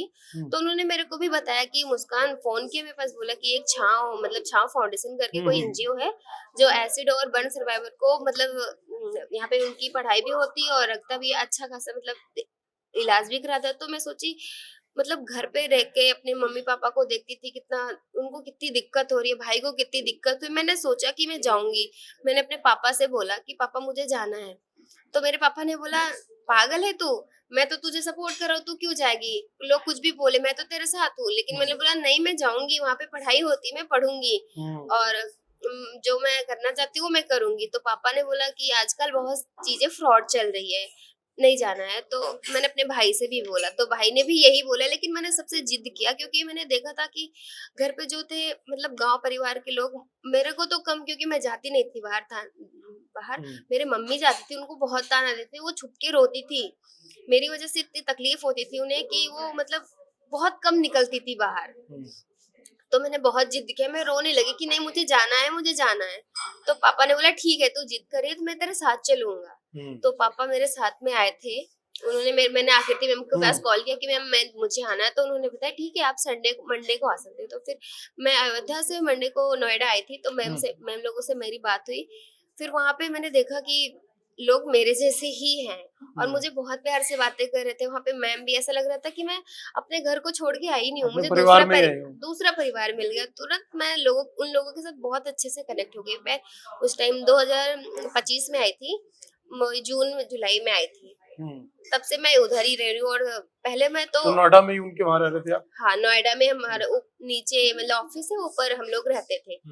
तो मैं पहले तो अपने पूरे फेस को कवर करती थी, लेकिन जब से छाव के मैं जुड़ी हूँ तब से मैं कभी फेस को कवर नहीं करती। और मैं मतलब जुड़ने के बाद भी मैं अपने घर पे गई हूँ तो वहाँ पे भी लोग मुझे देखते हैं। मुझे बहुत ज्यादा चेंज आ गया। मैं बोलती नहीं थी पहले, और मतलब कहीं बाहर नहीं जा सकती थी अकेले। अब तो मैं अकेले घर, यहाँ से दिल्ली से घर जाती हूँ अपने, अकेली जाती हूँ, अकेली आती हूँ। मतलब वहाँ पे लोग देखते हैं तो कहते हैं हाँ आपकी लड़की कुछ कर रही है। और ऐसे भी मैं सोशल मीडिया भी यूज करने लगी। पहले कुछ भी नहीं करती थी, ऐसा लगता था कि मेरी एक मतलब चार दीवारी के अंदर मैं कैद रहती थी। लेकिन अभी मैं खुद को एक अलग देखती हूँ कि मैं जो मैंने सोचा था वो मैं कर सकती हूँ और मैं वो करूंगी। लेकिन कम से कम आपकी जिंदगी में जो चेंज आया है वो एक बड़ा अच्छा और पॉजिटिव चेंज है, और आपके फादर ने भी आपकी बात सुनी। और छाव फाउंडेशन जो आज काम कर रहा है, मुझे लगता है कि बहुत सारी बेटियां जो शायद आज जिनको नहीं पता होगा और उनके साथ इस तरह की कोई हादसा या दुर्घटना हुई, तो उम्मीद करेंगे कि छाव फाउंडेशन इसी भाव को लेकर और बहन बेटियों तक जाए। और सबसे अच्छी बात है कि आप अपने घर से दूर आकर भी अगर आपको ये लगता है कि ये मेरा घर है, मेरा परिवार है, तो इससे अच्छी बात और इससे अच्छा एटमॉस्फेयर है, इससे अच्छी चीज छाव फाउंडेशन क्या कर सकता है। और देश की लाखों करोड़ों बेटियों के लिए आप जैसी बेटियां जो प्रेरणा भी हैं, और आपने कहा कि आप सोशल मीडिया भी यूज करने लगी, तो वो कॉन्फिडेंस, वो आत्मविश्वास आपको छाव और यहाँ बाकी बहनों ने दिया। तो उम्मीद करते हैं कि आप छाव फाउंडेशन के साथ जुड़े हुए अपनी लाइफ, जो शीरोज कैफे जो चल रहा है, ये मुझे लगता है कि देश के हर कोने में जाए, ताकि और बहुत सारी बहन बेटियों को प्रेरणा बने और लाखों करोड़ों देश की बेटियों के लिए करें। तो हम आपके लिए यही दुआ करेंगे कि आप जिस एक इंसिडेंट या हादसा आपके जीवन में हुआ, उससे निकलते हुए अब लाइफ आपकी बहुत अच्छी बने, यही हमारी शुभकामनाएं भी है। तो मैं चाहूंगा कि हम आपके कैफे में, शायद एक सर हैं जो शायद आपके साथ रहते हैं, यही है? हाँ, सूरज सर। तो मैं चाहूंगा कि इनके जो कैफे है, जो ये सारी बहन बेटियों के साथ शीरोज कैफे में, या सूरज जी हैं जो लगातार सुबह से शाम तक इनके साथ कोऑर्डिनेट करते हैं, इनके साथ रहते हैं, दिन बिताते हैं, बहुत कुछ सिखाते भी हैं, उनसे भी इनके बारे में जानने की कोशिश करेंगे कि शीरोज कैफे के अंदर क्या क्या काम करते हैं, किस तरह से दिनचर्या रहती है, क्या चैलेंजेस आते हैं इन बच्चों को, बहनों को, बेटियों को, और क्या यहाँ पर वैल्यू एड ऑन कर रहे हैं। तो हम सूरज जी को भी बुलाना चाहेंगे कि सूरज जी के साथ भी 10 मिनट हम शीरोज कैफे में बात करें। तो हमने हमारे शो में हमारी उन बहनों और बेटियों से बात की जो शीरोज कैफे के अंदर काम करते हुए अपनी लाइफ को ट्रांसफॉर्म कर रहे हैं, और बहुत सारी लाखों करोड़ों बेटियों के लिए एक इंस्पिरेशन है कि किस तरह से जिंदगी के शायद सबसे एडवर्स और डार्क पीरियड देखने के बाद भी किस तरह से छाव फाउंडेशन ने उनको जो उम्मीद की या रोशनी की किरण दिखाई, उसके साथ वो किस तरह से अपनी लाइफ को आगे बढ़ा रही है, और बहुत सारी बहन बेटियों को रास्ता भी दिखा रही है कि जिंदगी में परेशानी कितनी भी आए, लेकिन अगर आत्मविश्वास है और शायद कोई आपको छाव फाउंडेशन जैसा रोशनी की किरण दिखाने वाला मिल जाए, हाथ पकड़ने वाला मिल जाए, तो जिंदगी को फिर से पूरे आत्मबल के साथ उठाया भी जा सकता है, चलाया भी जा सकता है, और खूबसूरत भी बनाया जा सकता है। हम शीरोज कैफे में हैं जो गुड़गांव और दिल्ली के अंदर है, और यहाँ पर सूरज जी जो एक सूत्रधार के तौर पे हम ये कहेंगे कि शीरोज कैफे में हमारी इन बहनों बेटियों के साथ लगातार सारा दिन बिताते हैं, काम की स्किल्स भी सिखाते हैं, किस तरह से उनको लगातार पूरे दिन भर में मोटिवेट करते हैं। हम सूरज जी से जानने की कोशिश करेंगे किस तरह से वो छाव फाउंडेशन से इस शीरोज कैफे से कब से जुड़े हैं, किस तरह दिनचर्या रहती है हमारी इन जो वॉरियर्स हैं, मैं वॉरियर्स कहूंगा, और जो शीरोज हैं, इन शीरोज के साथ दिन भर किस तरह से हंसी मजाक मस्ती करते हुए, मोटिवेट करते हुए पूरा दिन भर कैसे बीतता है, और किस तरह से उनको लगातार मोटिवेट करके रखते हैं कि वो शीरोज कैफे को, जिसको बोलते हैं एक नई उम्मीद के तौर पर पूरे दुनिया भर में ले जाने का काम करें। तो सूरज जी के साथ रहते हैं। तो सूरज जी, सबसे पहले तो हमारे इस खास शो निशब्द में आपका बहुत स्वागत है, और आई जेन्युइनली फील ओवरवेल्म्ड, और मुझे लगता है कि समाज में एक ऐसी पहल जो छाव फाउंडेशन ने की है, बहुत सारे लोगों के लिए ऐसी पहल करने की जरूरत है जो शायद आज समृद्ध है, जो एम्पावर्ड है, जो जिनके पास बहुत स्ट्रॉन्ग वेल्थ है। तो मुझे लगता है कि समाज के लिए छाव फाउंडेशन जो कर रहा है, आप जो कर रहे हैं, शीरोज कर रहे हैं, इसका कोई मोल नहीं है। There is no substitute and alternate for this. तो सबसे पहले मैं चाहूंगा कि सूरज जी कहाँ से बिलोंग करते हैं, कैसे हैं, कब से जुड़े हैं, पहले अपने बारे में थोड़ा बताइए। ठीक, मेरा नाम सूरज है। थोड़ा सा जी मेरा नाम सूरज है। मैं छाव फाउंडेशन से लास्ट 6 मंथ से जुड़ा हुआ हूँ जी। और इस इंडस्ट्री में as a chef being 10 years हो गया मुझे इस इंडस्ट्री में ही। Very nice. एंड लास्ट 2024 में ही मैं रिटर्न आया। मैं एज अ शेफ क्रूज के अंदर जॉब कर रहा था, ओके तो जब से ही मैं शीरोज के साथ जुड़ा हुआ हूँ। तो मेरे लिए पहली बार ऐसा कॉन्सेप्ट मेरे लिए फर्स्ट टाइम है कि जो एसिड अटैक सर्वाइवर्स है वो लोग भी काम कर रहे हैं। मैं एज अ शेफ बीइंग पहली बार देखा काम करते हुए उन सबको। उससे पहले कभी नहीं देखा, कभी नहीं। सुना जरूर था एसिड अटैक के बारे में, बट काम करते हुए कभी नहीं देखा। तो आप जब क्रूज पे रहे तो कितने ड्यूरेशन के लिए क्रूज पे रहे और कौन से क्रूज के ऊपर आप एज अ शेफ रहे, ट्रैवल किया जा? मैं क्रूज पे था रॉयल कैरिबियन क्रूज के अंदर और फॉर 2.5 years मैं वहाँ पे जॉब करी। ओके, तो आप जब वापस आए वहां पर तो अभी आप ये छाव फाउंडेशन के थ्रू जुड़ना कैसे हुआ, फिर इस कैफे में, या जैसे ये तो अभी रिसेंट लास्ट ईयर ही ओपन Yes. हुआ, छाव फाउंडेशन से कैसे कनेक्टेड हुए और कैसे उनसे बात हुई कि इस तरह के कैफे वो शुरू कर रहे हैं? मैं छाव फाउंडेशन के थ्रू जब कनेक्ट हुआ, मेरा एक फ्रेंड है जो छाव फाउंडेशन ऑलमोस्ट 2013 से जुड़ा हुआ है आगरा के अंदर ही, उसी ने ही रिकमेंड दिया। ओके वो मेरा कॉलेज बैचमेट भी है और छाव फाउंडेशन के साथ अ, वो भी है, पीआर भी देखते हैं वहाँ पे आगरा Okay. के अंदर। ओके, तो उन्होंने ही मेरे को रिकमेंड किया यहाँ पे जुड़ने के लिए, छाव फाउंडेशन छाव में करने के फाउंडेशन लिए। के साथ जुड़ने तो के आपका आपका जुड़ना कब हुआ इनसे, कब छाव फाउंडेशन से कोलैबोरेशन कब हुआ आपका? लिए। मेरा 6 छाव फाउंडेशन में मेरा वो हुआ अक्टूबर के अंदर मैं जुड़ा छाव फाउंडेशन के साथ। अक्टूबर 2025 में, बिल्कुल तो लगभग 4 महीने हो गए, तब से आप इसी कैफे में हैं। बिल्कुल। तो अब जो ये हमारी हमारी जो ये वॉरियर्स हैं, जो शीरोज हैं, इनके यहाँ किस तरह दिन भर बीतता है, किस तरह से काम सिखाते हैं, कैसे करते हैं, how everyday goes like? Sir generally ये लोग आते हैं 12-12:30 तक। तो 12:30 के बाद मैं फिर भी जैसे ब्रेकफास्ट हुआ, ब्रेकफास्ट के बाद थोड़ा सा ट्रेनिंग देता हूँ कि मेन्यू में क्या है, कैसे जाता है। मेन्यू नॉलेज सबसे बेसिक चीज है कि हम कस्टमर को फेस कर रहे हैं। यस मैं नहीं फेस कर रहा, वॉरियर्स फेस कर रहे हैं कि उनको ही फेस करके समझाना है कस्टमर यस को। यस यस तो मेन चीज वो हो गई। फिर सेकंड चीज की प्रोडक्ट के बारे में पता होनी चाहिए, नॉलेज। जो सैंडविच हुआ, पिज्जा हुआ, उसमें जो क्या सर्व करना ingredients है, हैं, जो कस्टमर मांगेगा एग्जैक्टली आपसे। उनके बारे में पूरी प्रॉपर नॉलेज होनी चाहिए, टेस्ट होना चाहिए। इवन द कॉफी ऑल्सो कि कॉफी में क्या टाइप्स की कॉफी है, क्या शेक्स है, क्या मॉकटेल्स है, सब होना चाहिए उनको। क्योंकि छाव फाउंडेशन की तरफ से ट्रेनिंग दी गई है ताज के अंदर for 15 days I think so. तो वहाँ पे भी ट्रेनिंग मिली है, वही प्रैक्टिकल मैं यहीं पे इनसे तो वो करवाता जो हूँ। ट्रेनिंग दी गई थी वो इनको ये सारी चीजें बनाने के लिए रिलेटेड ट्रेनिंग दी, या सिर्फ या आप ये लगा लीजिए कि जैसे इनको मैनेज करना, उनको कस्टमर को अटेंड करना, नहीं, वो भी वहाँ that was पे also part of- ट्रेनिंग आपका डेली ऑपरेशन जैसे होते हैं होटल के ओके अंदर, ओके वो सब दिखाया गया था। कुछ किचन के अंदर काम करवाया गया था उन सबको, ये हुआ था। तो वो चीज मैं यहाँ पे उनको एज अ पहले प्रेजेंट करके दिखाता हूँ, फिर उनसे ही मैं करवाता हूँ। तो हमारी जो शीरोज हैं तो धीरे धीरे ये इक्विप्ड हो रही हैं, सब बना लेती हैं, Exactly. कुकिंग भी करने लगी हैं। कुकिंग भी करते हैं Cooking भी और करते सब भी करते हैं। इवन कल की फोटो है, सबने कुछ ना कुछ सब बनाया है। क्या बात, वेरी नाइस। मैंने एक दिन पहले यहाँ खड़े होकर सबको दिखाया, बनाया, कैसे बनाया जाएगा। एग्जैक्टली रेसिपी बताई। फिर नेक्स्ट डे बिना बताए किसी को इंडिविजुअली सबको बता के कि आज आपने ये बनाना है, आज आपने ये बनाना है, सबकी इंडिविजुअली बनाया उन्होंने और फोटो भी खींची। तो सूरज जी इनको एवरीडे इंस्पायर करते हैं, या ये अपने एटीट्यूड से आपको इंस्पायर करती हैं कि जिंदगी की इतनी एडवर्स सिचुएशन के बाद भी आज वो जो उनके अंदर जो जज्बा है, जिस जज्बे के साथ छाव फाउंडेशन ने इनको रोशनी दिखाई, ज्यादा इंस्पायर कौन करता है एक दूसरे को?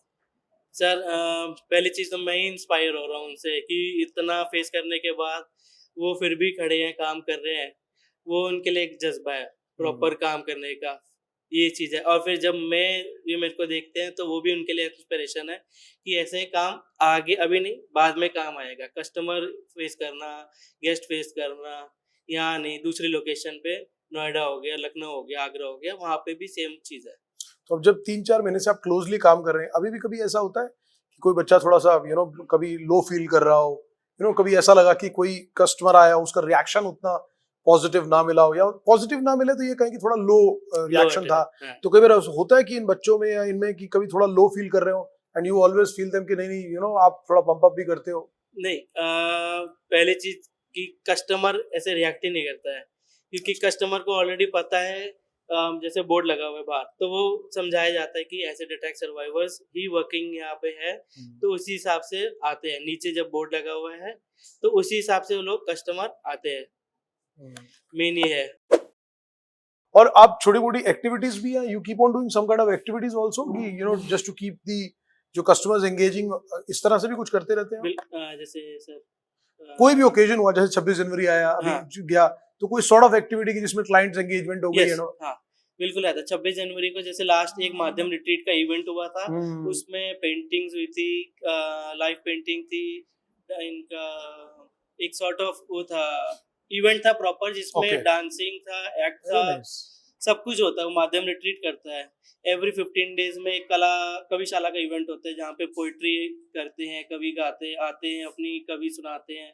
वो भी इवेंट है। अभी 14 फेब को भी माध्यम रिट्रीट का एक फिर से इवेंट है। Very nice. यहीं पे होगा? हाँ, यहीं पे होगा। ओके, माध्यम रिट्रीट क्या है? माध्यम रिट्रीट इज लाइक आपका डेली हसल बसल लाइफ से निकल के प्रॉपर एक रिलैक्स आपका Very nice. नया कॉन्सेप्ट है। So they are based out in Delhi, Gurgaon, कहाँ पे? दिल्ली गुड़गांव। दिल्ली गुड़गांव में Yes. से। तो माध्यम रिट्रीट सिर्फ यहीं पे करता है, या वो they keep on doing on different different places? They keep on doing different places also. जैसे दिसंबर में उन्होंने किया था यहाँ पे 25 दिसंबर को। ओके, तो उसके बाद 28 या 29 को उन्होंने मनाली किया था। तो मनाली भी जाते हैं वो लोग, टीम को ले जाते हैं, तो पर पर्सन जो चार्ज रहता है वो लेते हैं वो लोग। तो ये जो Sheroes hangout cafe, it's 7 days working? 7 days working, all the Sheroes they come All. Every day? Yes. मतलब एक वीकडे बस ऑफ लेते होंगे Yes, किसी बच्चे? exactly.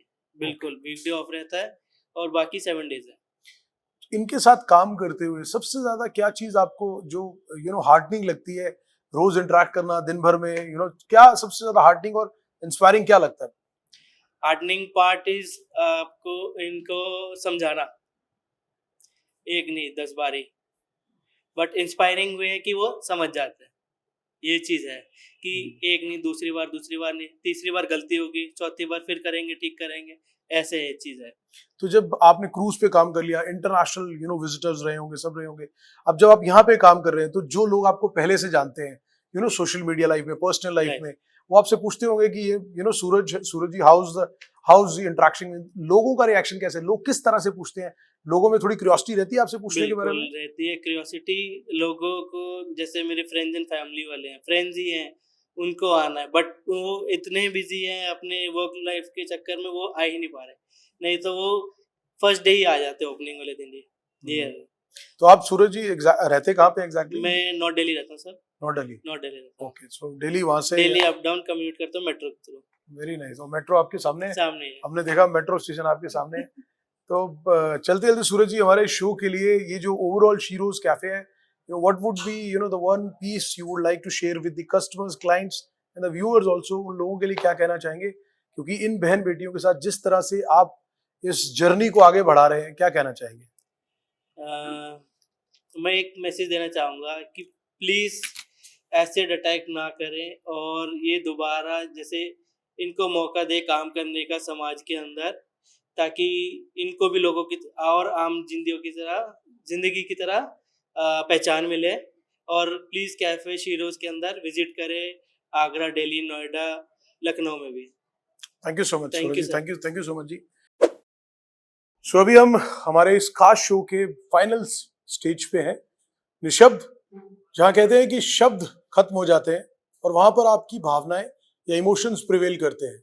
हमारे साथ वो शीरोज हैं जो आज दुनिया और समाज को ये दिखाने का काम कर रही हैं कि जिंदगी में एडवर्स सिचुएशन आ सकती है, शायद कुदरत की नीति में कुछ ऐसा लिखा होगा, लेकिन उसके बाद भी हार नहीं माननी। कहते हैं ना कि हर अंधेरे के बाद उजाला जरूर होता है। अगर रात आई है तो सूरज भी जरूर होगा और उस रोशनी भी जरूर होगी। इन शीरोज की जिंदगी में रोशनी बन के आई छा फाउंडेशन। और यहाँ पर हमारे साथ जो उनकी पूरी मैनेजमेंट देख रहे हैं, सौरभ जी और सागर जी, जो इन सूरज जी और इन शीरोज के साथ दिन रात लगातार हिंदुस्तान के साथ साथ पूरे दुनिया की देश हजारों लाखों करोड़ों बेटियों को ये बताने का काम कर रहे हैं कि शायद कुछ ऐसे लोगों ने इतना गंदा और घटिया काम किया, इतना घिनौना काम किया कि उन्होंने मानवता को भी शर्मसार कर दिया, इंसानियत को भी शर्मसार कर दिया। शायद अपने अहम में शायद अपने किसी स्वार्थ के चलते उन्होंने इस तरह का घटिया काम किया, लेकिन छाव फाउंडेशन ने उनका हाथ थामा और कहते हैं कि ईश्वर अगर एक रास्ता बंद करता है तो दूसरा रास्ता जरूर खोलता है, और वो दूसरा रास्ता इन शीरोज के लिए बना छाव फाउंडेशन, जो आज रोशनी की किरण बना हुआ है। और उम्मीद करते हैं कि भगवान ना करे कि कभी भी किसी बहन बेटी या किसी के साथ भी इस तरह का हादसा दोबारा हो जीवन में। और अगर कोई भी आदमी ऐसी चीज सोचता है ना, तो एक बार अपने घर में अपनी माँ बहन बेटी को देख लेना कि कम से कम वो भी किसी की बहन बेटी है, उनको भी जीने का अधिकार है। वो आपको पसंद करती है, नहीं करती, या कोई भी कारण है, लेकिन कम से कम ऐसा मत करिए, क्योंकि जिंदगी या किसी इंसान के जीवन से खेलने का अधिकार ना आपको लोकतंत्र देता है, ना सरकार, ना संविधान, ना कुदरत देती है आपको। ये शीरोज उदाहरण है कि समाज के कुछ लोगों ने काले धब्बा बनते हुए इनकी जिंदगी के साथ खेलने का प्रयास किया, लेकिन आज ये अपने दृढ़ संकल्प, इच्छा शक्ति और आत्मसम्मान के भरोसे अपने जीवन को चलाने का काम भी कर रही हैं और पूरे समाज के लिए प्रेरणा है। इन शीरोज को चैनल फॉर न्यूज इंडिया हम अपनी तरफ से और हमारे इस खास शो निशब्द की तरफ से सैल्यूट करते हैं कि जिंदगी भर के लिए आपने लाखों करोड़ों महिलाओं को एक जीवन की जीने की राह दिखाई है।